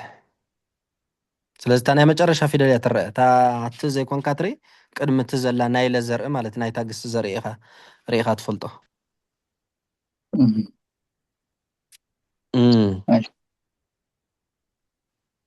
ግን ኣብቲ ክበዝሕ ከሎ ናይቶም ኣወዳትን ናይ ኣዋልድን ሲ ሓደ ክኾን ኣሎ ማለት እዩ ቁቱላን ቁቱላት ኣብ ግእዝ ይፈላለ ቀታልያት ይብል ነዋልድ ቀታልያን ይብል ንወዳት ቅድሚ ምብዛሕ ዘላሲ ራግእ ትኾን ኣላ ያ ትብላ እወ ቀታልያን ቀታልያት ያንና ያት ብዝበለ እዮም ዝፈላለ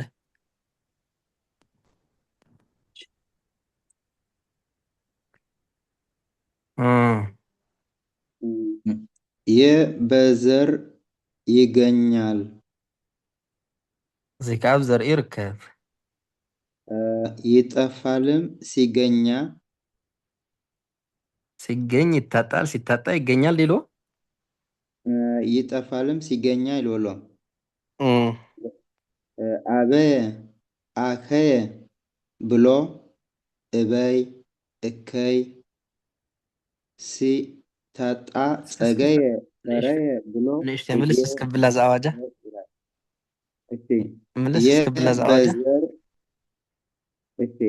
የበዘር ይገኛል ኦኬ የሲ ኣብ ዘርእስ ይርከብ እዩ ይጠፋልም ይጠፍእ እውን ማለት ነው ይርከብ ይጠፍእ እውን ክርከብ እንከሎ አበየ እወ ስለ ዘመድ ዘር ይዛረብ ዘሎ አበየ ብሎ እበይ አከየ ብሎ እከይ ኢሉ የስ ኣይተጎርደነሎ ማለት እዩ ሪኢኹም እበይ እከይ ኢሉ መልኡ ተረኺቡ ሲታጣ ክሳኣን እንከሎ ጸገየ ብሎ ጽጌ ፈረየ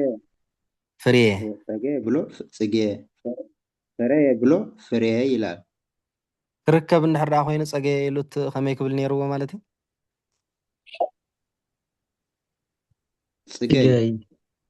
ጽገይ ክብል ነይርዎ ፈረየ ኢሉ ከመይ ክብል ነይርዎ ፈረይ ክብል ነይርዎ ማለት እዩ ስለዚ ናይ የግስ ማለት እዩ ኣመሊኡ ዝነገረና ዘሎ እቲ ዘመድ ዘርሲ ዘሊቑ ዝርከበሉ ግዜ እዋን ኣለዎ እንደገና ጎሪዱ ዝርከበሉ ግዜ ከዓ ኣሎ ይብለና ኣሎ ኣብቲ ዝርከበሉ ከም በዓል ኣበየ ኣከየ ኣብነት ኣምፂልና እከይ እበይ እንዳበለ ማለት እዩ ኣብቲ ጠቕሊሉ ናይ የዘርኢ ዘይርከበሉ ከዓ ፈረየ ብሎ ፍርየ በቃ እታ የ ዝነበረት ፊደል መጨረሻ ጠቕሊላ ጠፊኣ ትርከበላ ማለት እዩ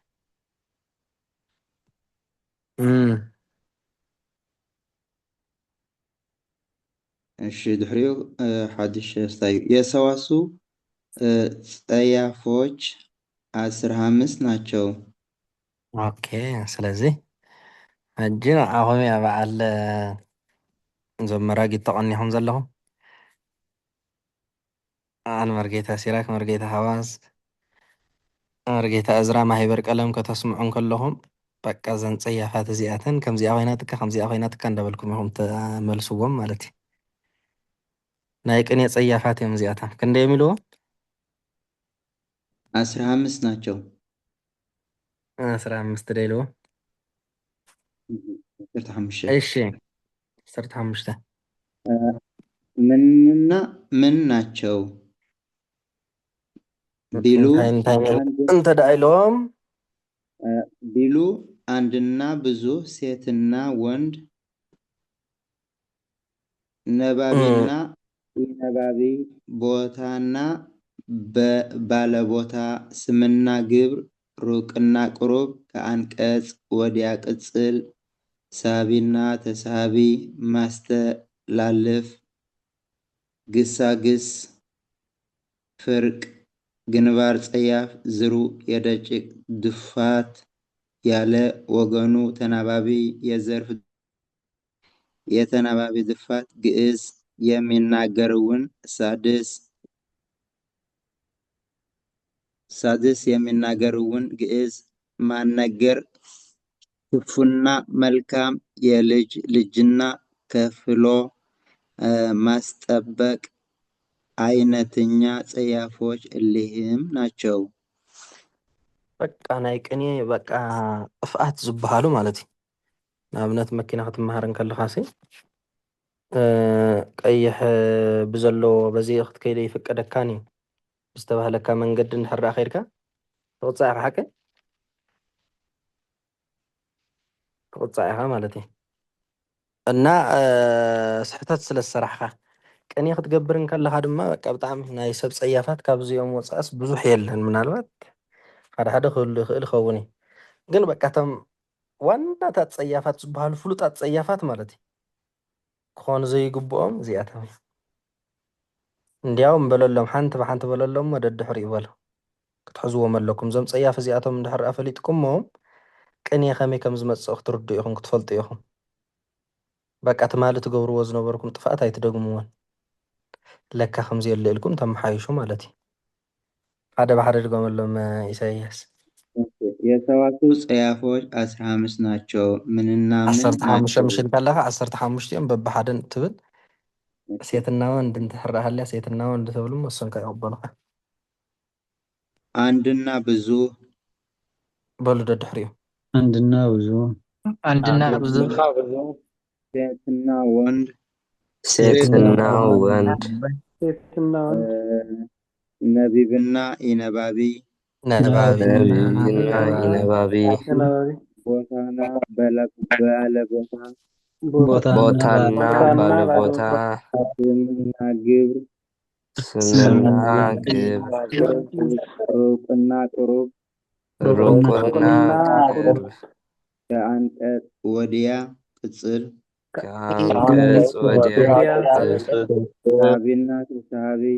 ሳቢና ተሳቢ ማስተላለፍ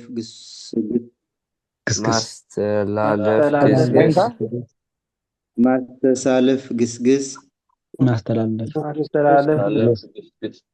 ፍርቅ ግንባር ጸያፍ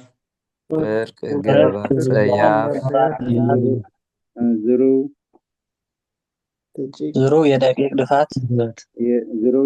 ድፋት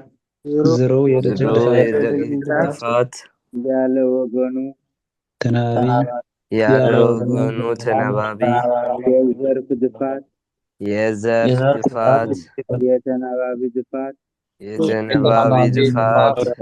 ግዕዝ የሚናገረውን ሳድስ የሚናገረውን ግዕዝ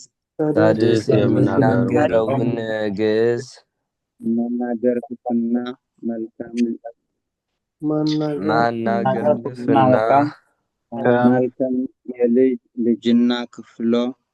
መልካም የልጅ ልጅና ክፍሎ ጠበቅ አይን ጸያፎች እሊህም ናቸው። አይነተኛ ጸያፎች እሊህም ናቸው። በቃ ተው ዋናት አጸያፋት እዚኦም እዮም ይልናለሁ። ያው ኩሎም ግን ያው ክንቅበሎም ማለት ኣይኮነን ሓደ ሓደ ነገራት ይህሉ እዮም ካብዚ ኣዋጅ እዚ ወፃእቲ ዝኾነ ማለት እዩ ከእነዚህም ለስምንቱ መውጫ አላቸው። ካብዞም ኩሎም ድማ ንሸመንተ እንታይ ኣለዎም ኢልዎ መውፅእ ኣለዎም ማለት እዩ መውፅእ መንገዲ ኣለዎም መንገዲ ተጋጊኻ ተኣትሞ ብድሕሪኡ ያው ዝኾነ ንእሽተይ መንገዲ እንድሕር ረኺብካ ክትወፅእ ትኽእል ኢኻ ነቶም 8 መውፅእ ኣለዎም ይብል ኣሎ አንድና የቅሬታይ እንዳዘዘርኩም ከሎም ሓንሳ ኤግዛምፕል ምናምን ምናልባት እዋ ከምፆም ይኸውን እንዲ ኣይምፆም እንዲ አሎ ከምፆም አንድና ብዙ ነሰቱ ስላሴ ነፋስ ጥቅመ ሰናኦር ስላሴ እንታይ ነፋስ ሪኹ አንድና ብዙ እዛ ፀያፍ እዚኣ ሕጂ እንታይ ትበሃል መስለኩም ሕዙ አንድና ብዙ ትበሃል ፀያፍ ኣይብለና ኣሎ ሓቀ እና ኣብነት ከምፅእ እንከሎ ድማ እንታይ ዝብል ዘሎ ነፍሰቱ ስላሴ ነፋስ ኣብ ምንታይ እያ ዘላ ተብጥሽላ ትዕረን ከላ ከመይ ክትብል ነይርዎ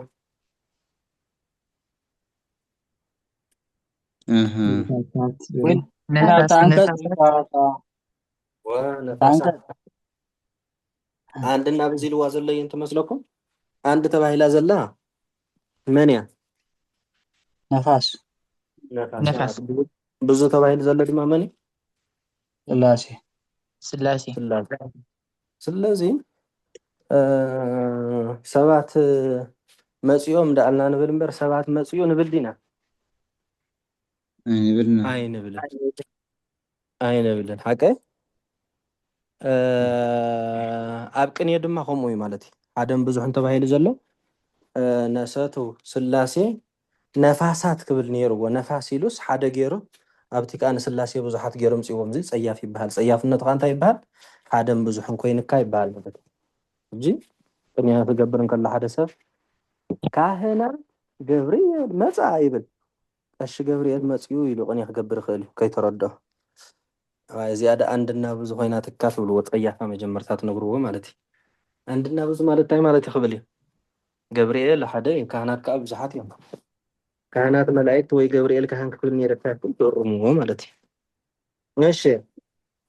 ርድት ሪያ እዚኣ አንድና ብዙ ግዜ ዘረዳእኩና ዝኾነ ነታ ክልተ ጋንታስ 11 እሞ ትገብረን ኢልኩም ኣረግና ነርኩም ምትን ሓደ ግዜ ከምኡ ትኾን እዚ አንድና ብዙ እውን ያው ግልጽ ዲ ሕጂ ምናልባት ያው እንታይ ይኹን ክትሕዙ ዘለኩም ሓደም ብዙሕን ንብል ኣለና ሓደ ምስ ሓደ እዩ ዝምሰል ብዙሕ ከዓ ምስ ብዙሕ እዩ ዝምሰል ሓቅኻ ምናልባት እዎ ብከምኡ ጌርና እውን እብልና ክንከውን ንኽእል ኢና ዋና ነገሩ ግን ምርዱ እዩ ንጉስ ምስ ሰራዊት ይምሰልኒ ገለ ኢልኩምና ነርኩም ሰን ናይ ተራ ምሳሌ ነይራ ናይ ተራ ምሳሌ ነይራ ምሳሌ ንጉስ ሓደ ምስ ሓደ ሰራዊት ምስ ሰራዊት ተራ ምሳሌ ኣወዚያ ዝሓጂ አንተ ወይ ክንላፀና እሰያ ብቀዳማይ ዝቆፀር ጉዳያት ትኾን ነታ ሃመረ ስርናይ ኣዝርእተ ኢለያ ነይረ ከምዚ ከምዚያ ድያ እዚኣ አንድና ብዙ ትበሃል እዚኣ በቃ ሃመር ሓንቲ እያ ኣዝርእቲ ከዓ ብዙሓት አንድና ብዙ ኮይና ትካ ማለት እዩ ወይ ኣሂማ እንታይ ኢልካ ተኣሪንከ ኣህማር ኢልኩም ነርኩም ትኽክልዎ ምክንያቱ ኣዝርእቲ ብዙሕ ስለ ዝኾነ ብዙሕ ምስ ብዙሕ ክመፅእ ኣለዎ ማለት እዩ ግልፂ አንድና በቃ ካብተን ዋናታት ዓይነት ቀዳመይቲ ናይ ቅኔ ፀያፍ እዚኣ እዚኣ ማለት እዩ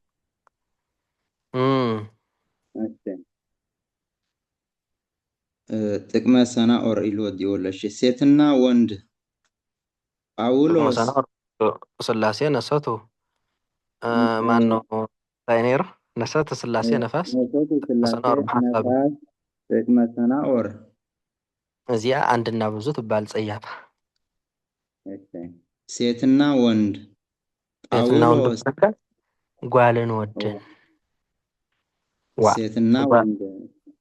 ጓልን ወድን ካብ ሰብ ሓዳር ወፃኢ ሓደ ዓራት ክድቅስ ይግብኦም ዲ ኣይግብኦምን ይትረፍ ደብ ሓደ ዓራት ሲ ኣብዚ ምዕብል ሃገር ናይ ወዲ ሽንቲ ቤት ንባዕሉ ንበይኑ ናይ ጓል ሽንቲ ቤት እውን ንበይኑ ይሓቀ ኣብ ቤተ ክርስቲያን እውን ናይ ጓል መቃም ንበይኑ ናይ ወዲ መቃም ንበይኑ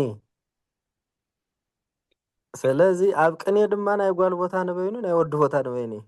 ኣብ ቤተ ክርስቲያን ንንበይኖም ይቆሙ ካብ ኮኑ ሽንቲ ቤት ንንበይኖም ይሸኑ ካብ ኮኑ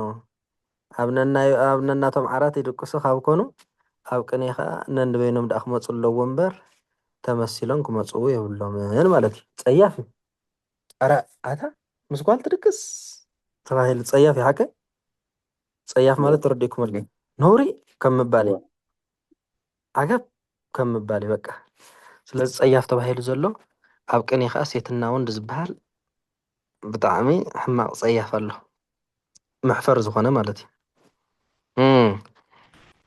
ጳውሎስ ብእሲት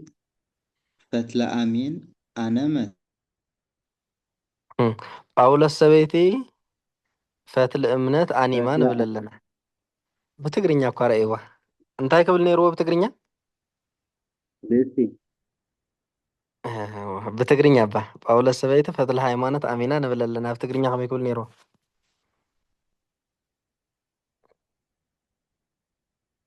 ዓሊሙ ክብል ነይሩ። እዎ ተማሰሪያ ኢኹም ትርእዮ ኣኒሙ ክብል ነይርዎ ማለት እዩ። ተረዲኹም? ተዋና ነገሩ ሕጂ ግን ኣብ ምንታይ እዩ ዘሎ? ጳውሎስ ብእሲትስ ኢልካ ይምሰልን ማለት እንታይ ዳ ይበሃል? ጳውሎስ ብእሲ ኢና ንብል። ማርያም ብእሲ እውን ኣይንብል። እንታይ ዳ ንብል? ብእሲ ማርያም ብእሲ ማርያም ብእሲት ኢና ንብል ማለት እዩ። ገብርኤል ወለት ኣይንብል። እንታይ ዳ ንብል?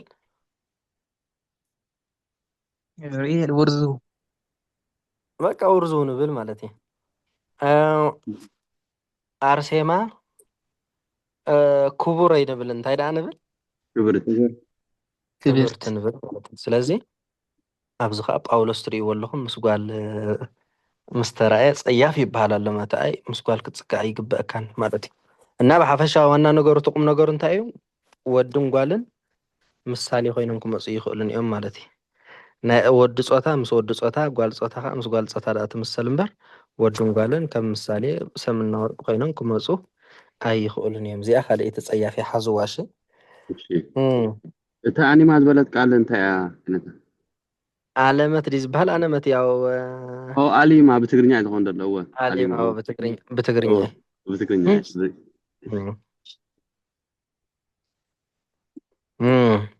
ነባቢና ኢነባቢ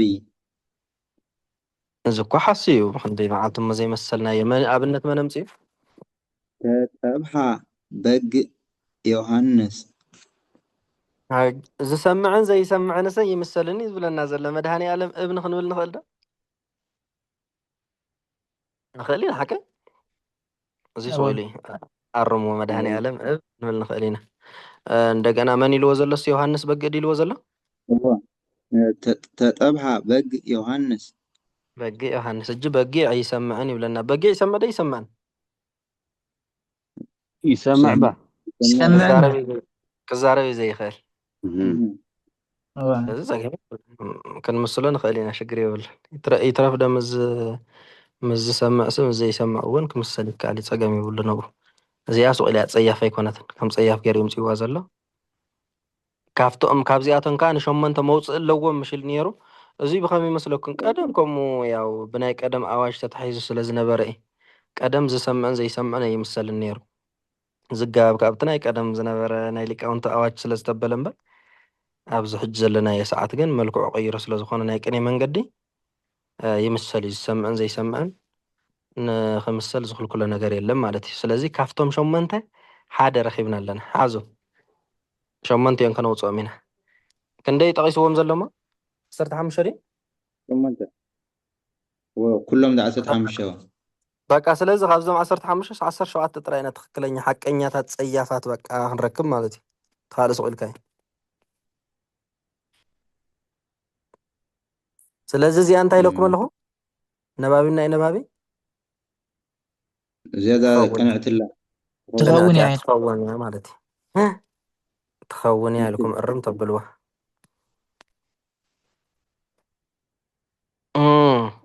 ቦታና ባለቦታ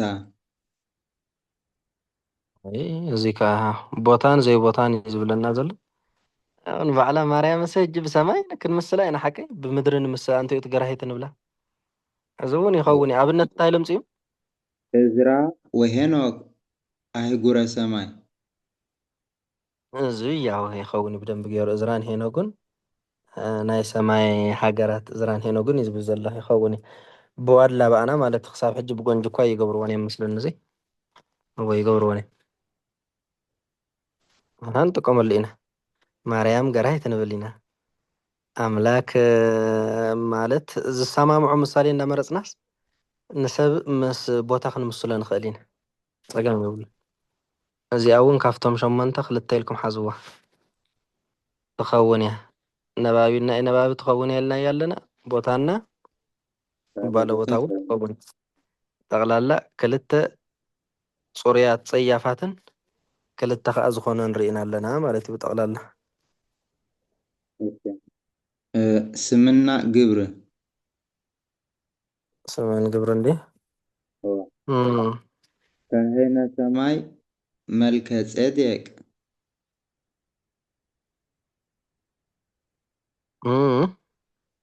ካህነ ሰማይ መልከ ጼዴቅ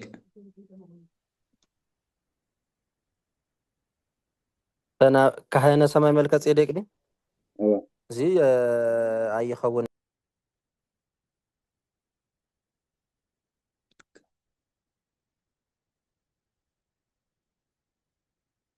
ተናቢቡ ማለት እዩ ሰማይተ ጆርጂስ ኢሉ ይኸውን እንደብልና ይኸውን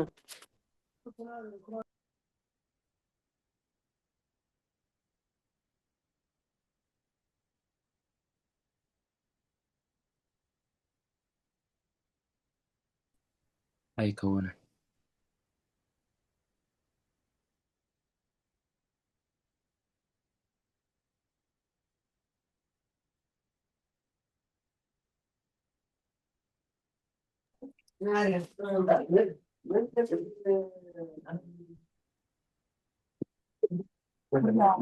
እሺ قريتها سمع الذي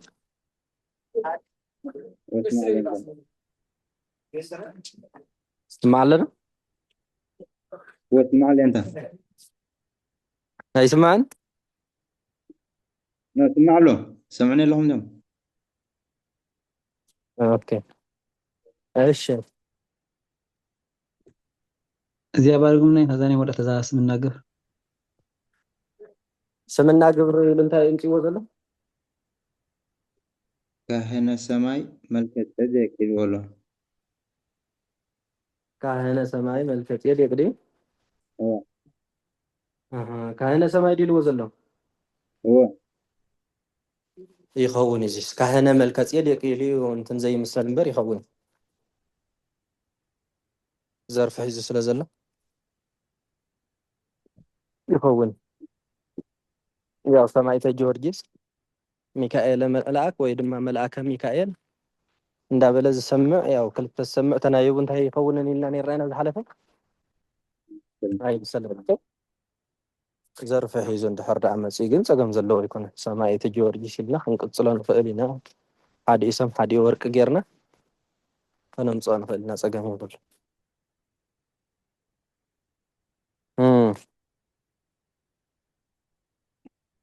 እሺ ሩቅና ቅሩብ ሩቅና ቅርብ ስለዚ እዚኣ ሕዝዋ ትኸውን እያ ያው ንእግሮ መንገድኩም ግን እንታይ ትብል ትሕዙ መስለኩም ዝሰምዕስ ተናቢቡ ኣይምሰልን ወይ ድማ ናይ ግብሪ ስም ብዝሓለፈ እንታይ እናርኢና ነርና ናይ ግብሪ ስም ምስቲ በዓል ቤት ንኣብነት ጊዮርጊስ ሰማይት እንድሕር ዳ ኮይኑ ሰማይትን ጊዮርጊስ ንሲ ተናቢቦም ብሓሳብ ክምሰሉ ይኽእሉ መልኣክ ሚካኤል ተኾይኑ ሚካኤል መልኣክን ተናቢቦም ብሓሳብ ክምሰሉ ይኽእሉ ነይሩ ዘርፊ ሒዙ እንድሕር ዳ መፂ ግን ፀገም ዘለዎ መልኣከ ሰማይ ሚካኤል ኢልኩም መልኣክን ሚካኤልን ክትምስልዎ ትኽእሉ ኢኹም ፀገም የብሉ እሺ ስለዚ ሰለስተ ሒዝና ኣለና ካብዞም ይኹንን ዝበለናስ ይኹን እዮም ኢልና ነውፅኦም ዘለና ሰለስተ በፂሓ ክልተ ሰለስተ ባ እና ባለ ቦታ ነባቢ እዚኣ ኻታ ሰለስተ ስምና ግብሪ እዚኣ ሳልሰይቱ ማለት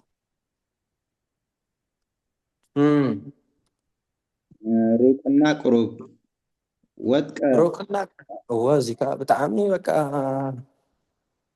ብጣዕሚ ሕማቕ ፀያፍ እዩ ዝብል ርሑቕን ቀረባን እዩ ዝብለና ዘሎ ወድቀ ወድቀ ጳውሎስ ዘግባ ዘከደንከ አውደሮም ወድቀ ጳውሎስ ዘግባ ዘከደንከ አውደሮም ዲልዎ ዘላ ንናይ ሮም ኣደባባይ ዝኸደንካ ጳውሎስ ወደቀ ከመይ ዲ ዝበሃል ትግርኛው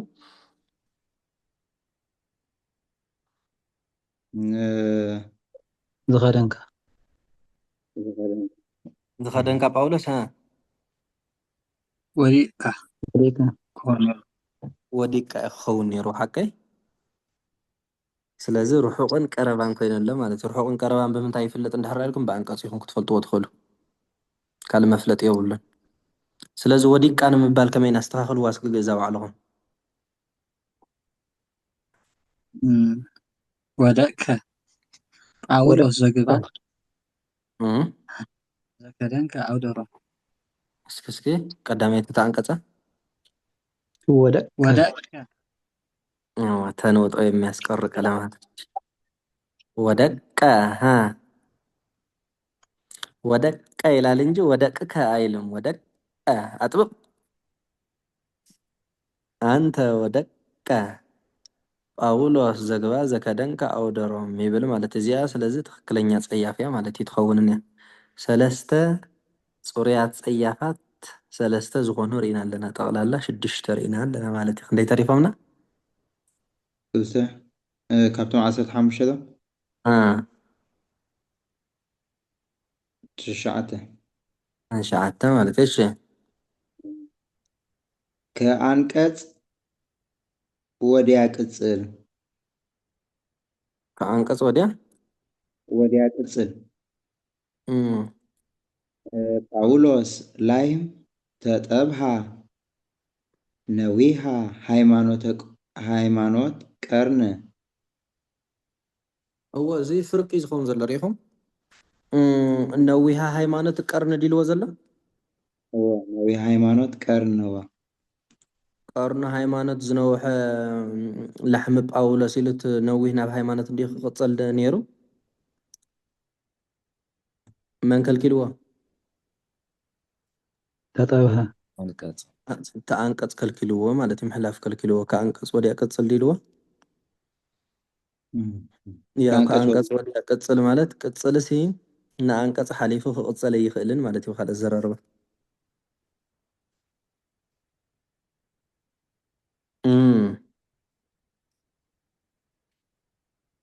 እሺ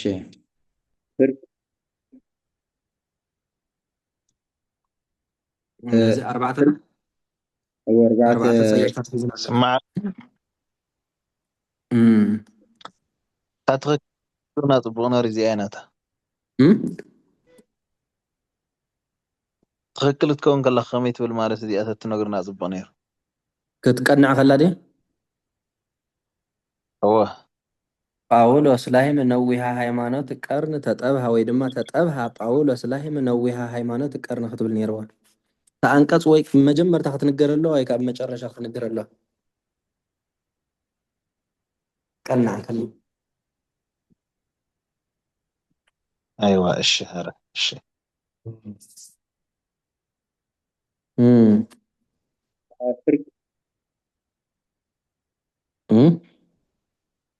ፍርቅ ቀፂሉ ሽዑ ፍርቅ ዲ እሺ ዝናብ መጻ ሆሳኢና ፍርቅ ማለት ያው ዝናምን ሆሳኢናን ምሳሌ ተሓሲቡ ነይሩ ግን ኣብ ማእኸሎም መንኣት የለ ማለት እዩ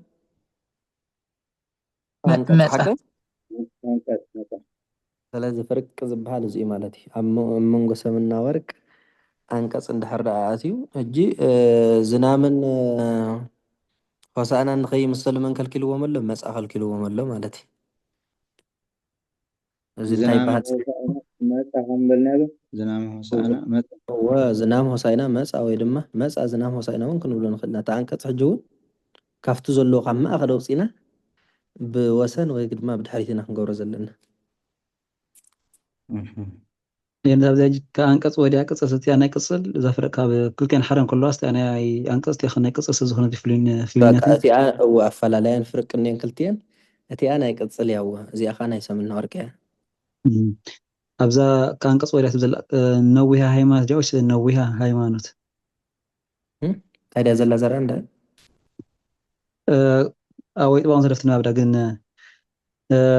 نويها هايمانوت كنا خلنا بارينا ويس نويها هايمانوت كار ተናቢባ ባ ቅፅል እኮ እዩ ከኣንቀፅ ወዲያ ቅፅል እንዲና ዘለታ ቅፅል ተባሂላ ዘላ እኮ ተነዊሃ ትናበቢ ዘለዋ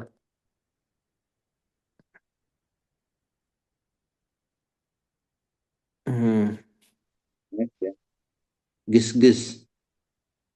ግስግስ ለተቀንዎ አምላክ ዘኢያሐፀርከ አእጋረ ለተቀንዎ ኣምላክ ዘኢያሒፀርከ ኣኢጋረ እዩ ዝብል ዘሎ እዚ ከዓ ውስጦ ተሳሳቢ ሪኢኹም ኣስተኻኽልዎ ብጣዕሚ ትልልፍ ኮይኑ ኣሎ እዚ ከዓ ማለት እዩ ግስግስ ማለት ትልልፍ ማለት እዩ ካልእ ኣዘራርባ ትርጉም እንታይ ይመስለኩም እግርኻ ንምሽንካር ማን ነው ለተቀንዎ ኣምላክ ዘኢያሕፀርከ አእጋረ እዎ እግርኻ ንምሽንካር ዘይሕፀርካ ኣምላኽ ማለት እዩ እግርኻ ንምሽንካር ግስግስ ምናልባት እዚኣ ዘይክትቕብልዋ ትኽእሉ ኢኹም ሕጂ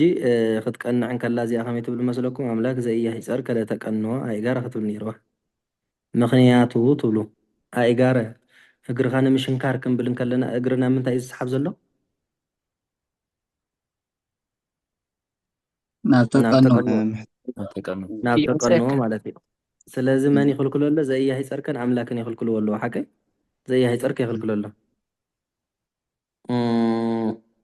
ኣምላክ ድማ ኣምላክ ዘኢያሕፀርከ እንታይ ኢልዎ ዘሎ ስለተቀንዎ ኣምላክ ዘኢያሕፀርከ ኣእጋረ ድልዎ ዘሎ በቃ ተቐንዲ ትልልፈ በቃ እታ እግሪ ናብ ተቀንዎ ንኽትሰሓብ ቦታ ምስታ ዘኢያሕፀርከ ትብል ክቀያየራ ክኽእል ኣለወን እዩ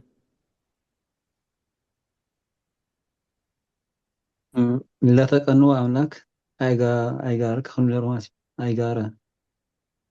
አይደለም አምላክ ዘኢያሕፀርከ ለተቀንዎ ኣይጋረ እንደገና እቲ እግሪ ናብ መን ይሰሓብ እንድሕር ዳ ኢልካ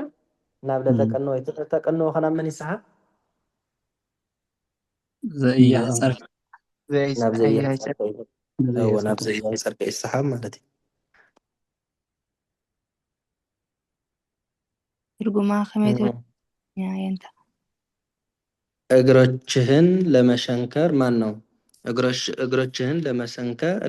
ለመቸንከር ያላሰጠርክ አምላክ እግርኻ ንምሽንካር ዘይሕፀርካ አምላክ እግርኻ ዘይሕፀርካ ንምሽንካር ወይ ድማ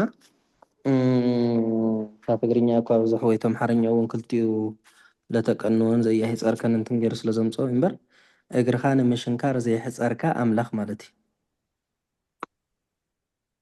ዝለርየ እንታይ ተሰሓቢ ዝኸውን ዘሎ ኣይነ ለተቀንዎ ዝበለ ወይ ድማ እታ ለተቀንዎ እንተዘይትህሉ ኣምላክ ዘኢያሕፀርከ ኣእጋረ ፅብቕቲ ነይራ ከምዛ ዘላታ ፅብቕቲ ነይራ እታ ለተቀንዎ ኣየንትልከያ ጳውሎስ ለተቀንዎ ዝበለት ዝሃለ ድያ ተሰሓቢ ትኸውን ዘላ ናብ ዘኢያሕፀርከ ወይ ልባ ውስጠ ተሳሳቢነቱ እዩ ካብ ኮትርኢ እምበር እሱ ደኣ ኣቀባይ ባ ሞዩ እኮ ኣቀባይ ግን ስኡሉ ውስጠ ተሰሓሓቢ ዘሎ እቲ ውስጠ ተሰሓሓቢ ኢና ንብል ዘለና እምበር ሞዩ ያው ኣቀባይ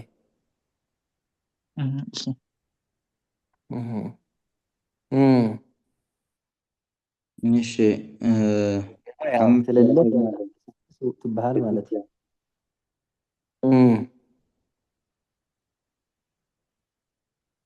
ግንባር ፀያፍ እዚኣ ግንባር ፀያፍ ፍልጥ እያ ሓቀ ግንባር ፀያፍ እንታይ ማለት እዩ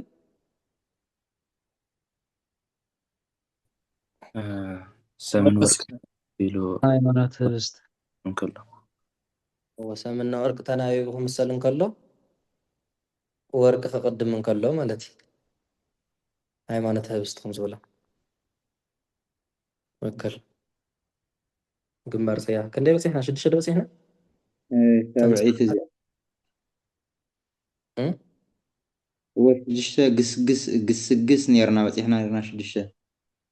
زي زي كنا شاويته زي شاويته مالتي هو ሃይማኖት ሀረግ ሰሃበ ሃይማኖት ሀረግ ሰሃበ أو ሃይማኖት ሀረግ ሰሃበ فكر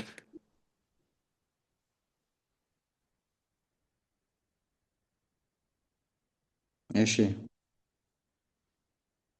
ዝሩ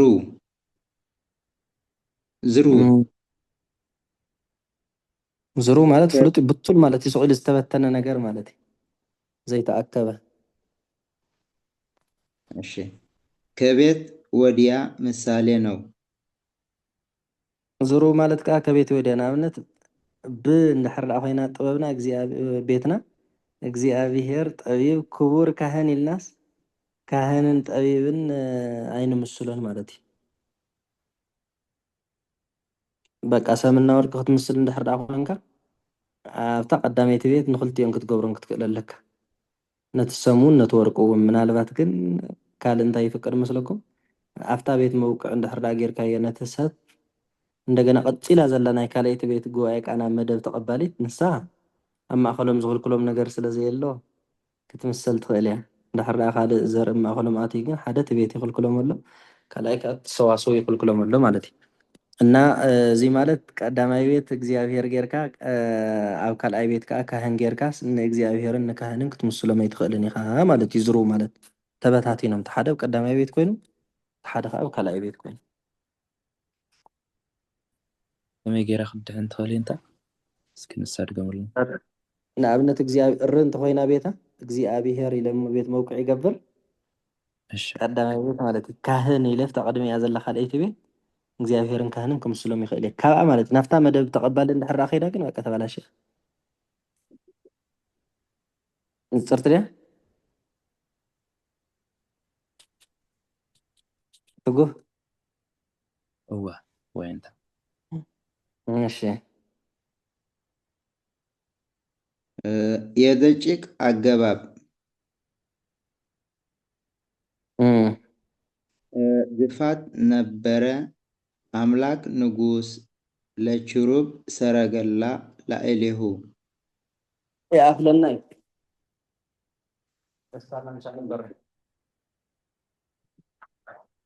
ቀፅሉ መቐፀለ ከኣኽነኩም ሕቶ እንተሃሊኩም ካብዚ መጀመርታ ክሳብ ሕጂ መፂናዮ ዘለና ያው ረአይዎን ዘንፀያፍ ኣይወዳእናየን ዘለና ብፍላጢና ኣቢልናየን ዘለና ክንደይ ተሪፈናና ኣለዋ ሸሞንተ በፂሕና ኣለና ጠቕላላ 15 ደን ነይረ ካብአን ከም ዝኾናን ዘይኮናን ፈላሊና ዝረኣናየን ንክተቕልዎን እና ሕቶ እንድሕር ሃሊኹም ኣውፂኹም ተቱ ካብ መጀመርታ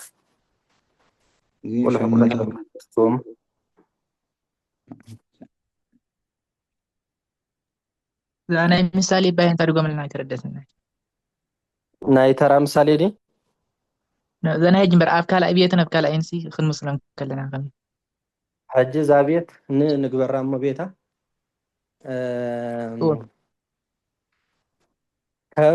ከብረ ይብል ቤተ ጉባኤ ብማዕቀን ሽግር ዘሎ ቤተ ጉባኤ ሰሎሞን ካህን እኒኣ ዘላ ቤታ ሰሎሞን تا كهن كان يكال أي بيت مدب يازلا كهن سلمون تمسلم مالتي تا بيت موقعن تانا يكال أي بيت مدب مالتي كوي بخلا الزرار ربي سجد بمن فكاليلي لربي أكونه عطباي زبل لربين أكونه إنك تمسلن تخليخ كاب أحلف إلى ناب عطباي تندحر حليفا جن أي تخونني أتقن بلاش الله يا يفلتنا يتصاني هنا تصبتين زيادة قبر يا هو ካለ ግን ያው ቀዳማይ ቤት ወርቅ ጌርካ ካልኣይ ቤት ሰብ ምግባር ገለ አይካል የነዛ ሓደ ግዜ ሲ እዛ ቦታና ባለ ቦታ ትኸውን ሕጂ ዝበልናያ ሓዳርን ማሕደርን ሲ ኣይምሰልኒ ኢልኩምና ነርኩም እንታይ ናልና ነርና ኣዳም ቤት ቤት ኣዳም እዋ هو ቤት ኣዳም ማለት ያው ኣዳም ዝሓድረሉ ገዛ ኢልና እንዴና ነብሎ ዘለና ሕጅት ቤት ምስ ኣዳም ክምሰለ ይከኣል ማለት እና ቤት ምስ ኣዳም ዘይምሰለሉ ዘሎ ምክንያት ድማ ኣዳም ናይ ኣዳም ገዛ ዳልና ንብል ዘለና እምበር ኣዳም ገዛ ሲልና ክንምስለ ንኽእልና ትጸያፍ እንታይ ይመስለክ የርሰብ እዚ ኣዳም ይሰምዕ እንዴ ዝሰምዕ ተፈጺሙ ተናቢቡ ክምሰለ ይከኣልን ማለት እኮ ብኻልእ ዘራርባ እምበር ንበይና ኣዳም ቤት እኮ ኢልና ክንምስለ ንኽእል ኢና ኣሃ እሺ ሕጂ ተረዳእት ቤት ኣዳም እንተልና ግን ኣዳም ስለ ዝሰምዕ ያው ምስ ዘይሰምዕ ተናቢቡ ክምሰለ ይከኣል ቤት ኣዳም ተሃንፀ ግን ክንብል ንኽእል ኢና ረዳእት እየ እዛ ሕጂ ንብላ ዘለና ከዓ ካብ ኣፍሊት ተብላ እንታይ እዝራ ወሄኖግ ኣህጉረ ሰማይ ክንብል ከለና ኣይተናበቡን ኣለዉ ኣህጉረ እዝራ ወሄኖግ ኢልና ግን ኣይንምስለን እኮ ዋላ እዚ እኮ ስለዘይተመሰለ ስለዘይተናበበ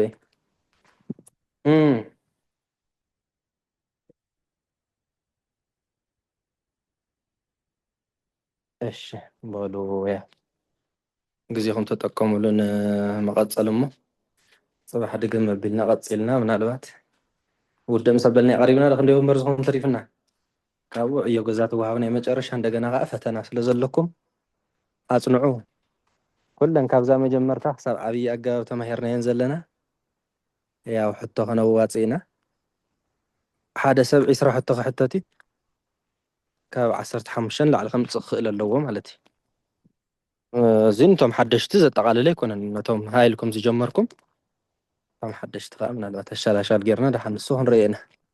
ስለዚ ፈተና ያው ዝቕፅል ሰሙን ክህልወና ይኽእል ኣብዛ ሰሙን እዚኣ ወንበርና እንድሕር ወዲና ካብ ጥሪ ሓድሽ ፕሮግራም ሓድሽ መደብ ሒዝና ስለ ዘለና ያው ዝመፅእ ዘሎ ቀዳምን ሰንበትን እንደገና ኣብዚ ሕጂ ዘሎ ግዜያት ካብዚ ሰሙን መሊስኩም ንድሕሪት እንደገና ትግዜኹም እውን መቐፀሊ ውድእ ምስ ኣበልና ካብ መጀመርታ ጀሚርኩም ንእሽተይ ምልስ እንዳበልኩም ሓሳብ ግስስ ኣብልዎ ቀፅልዎ እሞ ፈተና ክህልወና እዩ ፈተን ተዘየለ እዚኣ ወዲእና ኣለና ጸሎት ንግበር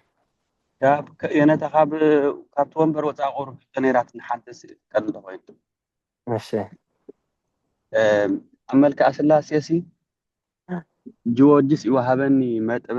መጠነ ነጥበ ልምዶሙ ወተክለ ሃይማኖት ካልኣኒ ስባረ ማዕቅሙ ዝብል ኣሎ ከመይ ብዓይኒ ቅን ይኽረኦ ከሎ እዚ ካልኣኒ ስባረ ማዕቅሙ ማለት እኮ ከም ተክለ ሃይማኖት እግረ ተሰበርኩም ማለት ወይ ብዓይኒ ቅን ዳና ብደስ ዝበለና ክንራቀቆ ንኽእል ኢና ብዓይኒ ፀሓፈ ከመይ እዩ ዝበሃል እምበር ወይዶ ሕጂስ ከሊኒ ኮነት እንትትርጎም ዘላ ማለት እዩ ከሊኒ ብቃል ብቃላት ከሊኒ ዲያ ከነ ትርጉማ ካልኣኒ ስባረ ማዕቅሙ ዲ እወ ሕጂ ብቅኔስ ከመይ ጌርና ረቂቕና ንፈትሓ ማለት እዩ እወ ንስባረ ማዕቅሙ ወተክለ ሃይማኖት ምንድነው መልሳ ተመልክእ ጂኦርጅስ ይወሃበኒ መጠነ ነጥበ ልምዶሙ ወተክለ ሃይማኖት ካልኣኒ ስባረ ማዕቅሙ ወተክለ ሃይማኖት ካልኣኒ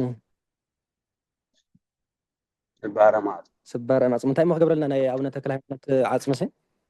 ኣብ ነገረ ድሕነት ያው ንበረኸት ንስታይ ክኾነና ክእል እዩ ብሓፈሻ ይራቐቕ እንድሕር ዳኣ ተባሂሉ ንሕና ክርስቲያን ናይ ክርስቶስ ስጋ እንደምን እንዳልና ንበልዕ እምበር ናይ ቅዱሳን ስጋ ወይ ዓፅሚ ወይ ካልእ ነገር ኣይነብል እንታይ ዳ ንበረኸት ንጥቀመሉ ይቅድሰና የብለና አንድም ያው ወተክለ ሃይማኖት ካልኣኒ ስባረ ማዕቅሙ ማለት ከም ተክለ ሃይማኖት እግረ ተሰበርኩን እውን ክኸውን ክእል እዩ ብጸሎት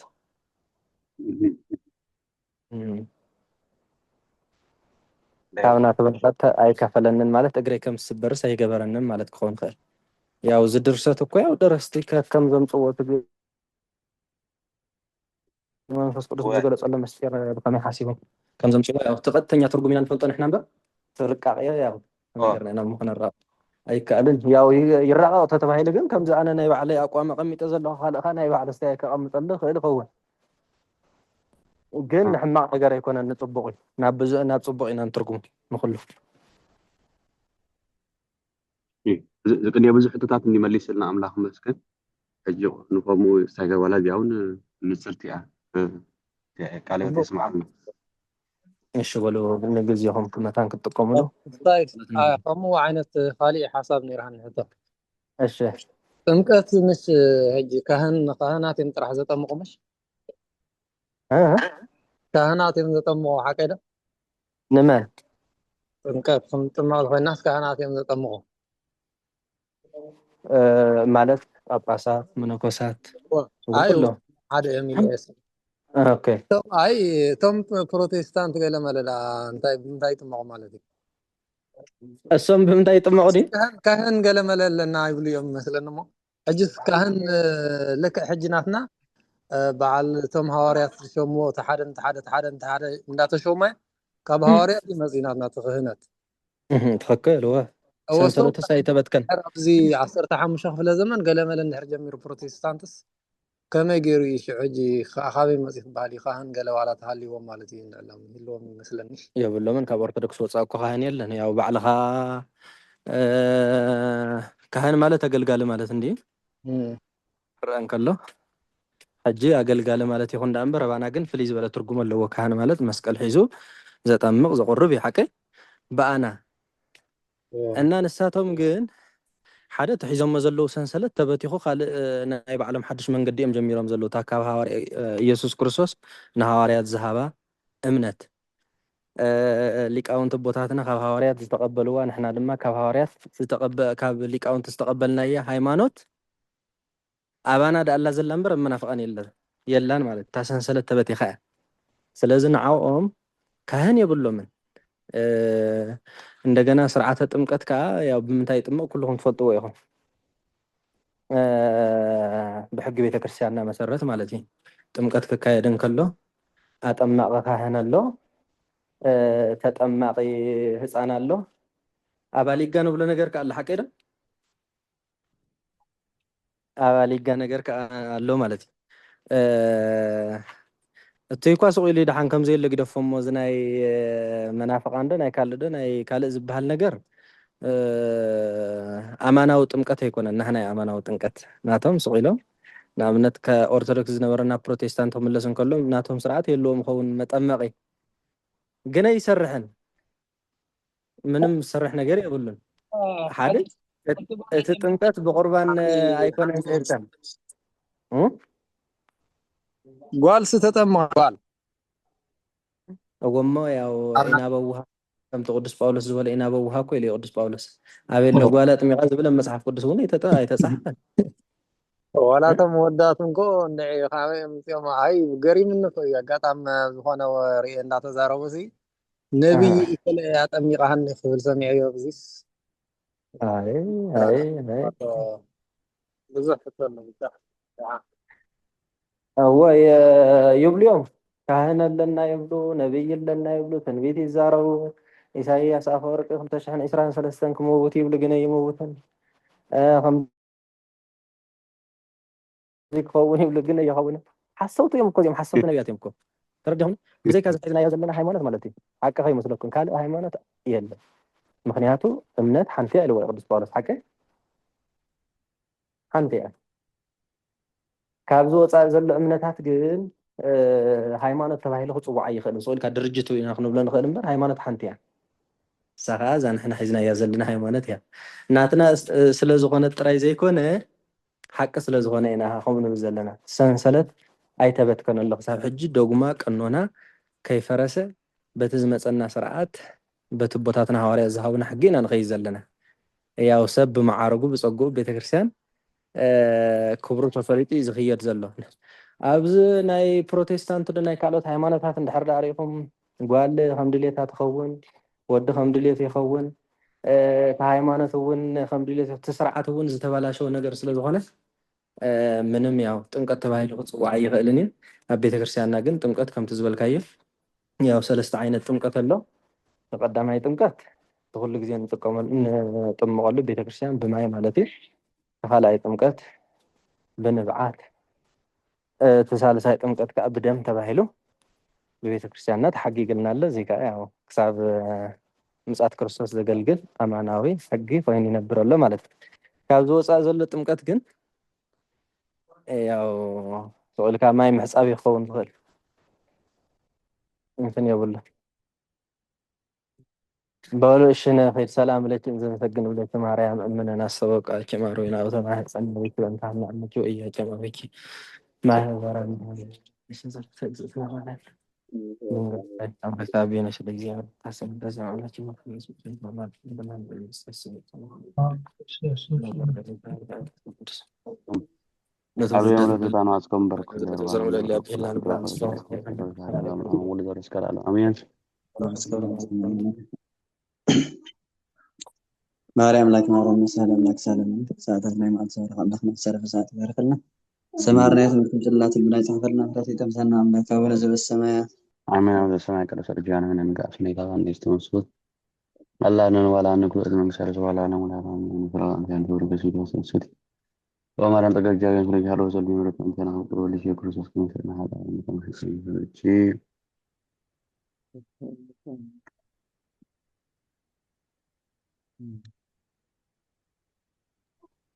ጊዜ ነው አምላክ ነው መድኃኒነ ኢየሱስ ክርስቶስ ካህን ሊቀ ካህናት ሥራ ቅዱም ሳሲያበሳ ስልጣነ ዘውሃቡ ምልአብና አርያታ በካህናት አውይደ ካህናት አበርተመታ እርጎ ጻናት ኩልታን ወንጽሐን ድሉ አለ መንግስተ ሰማያት ጊዜው ማረነ ክርስቶስ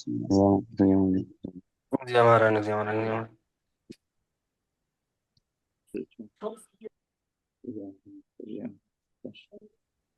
በዛ ያለ ማረነ ድምጽ ያቅብና ቁምን በእንተ ግዘትነ ማርያም ነው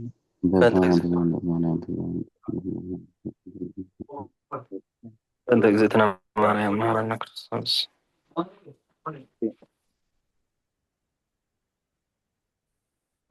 يفتي تبوش زي ما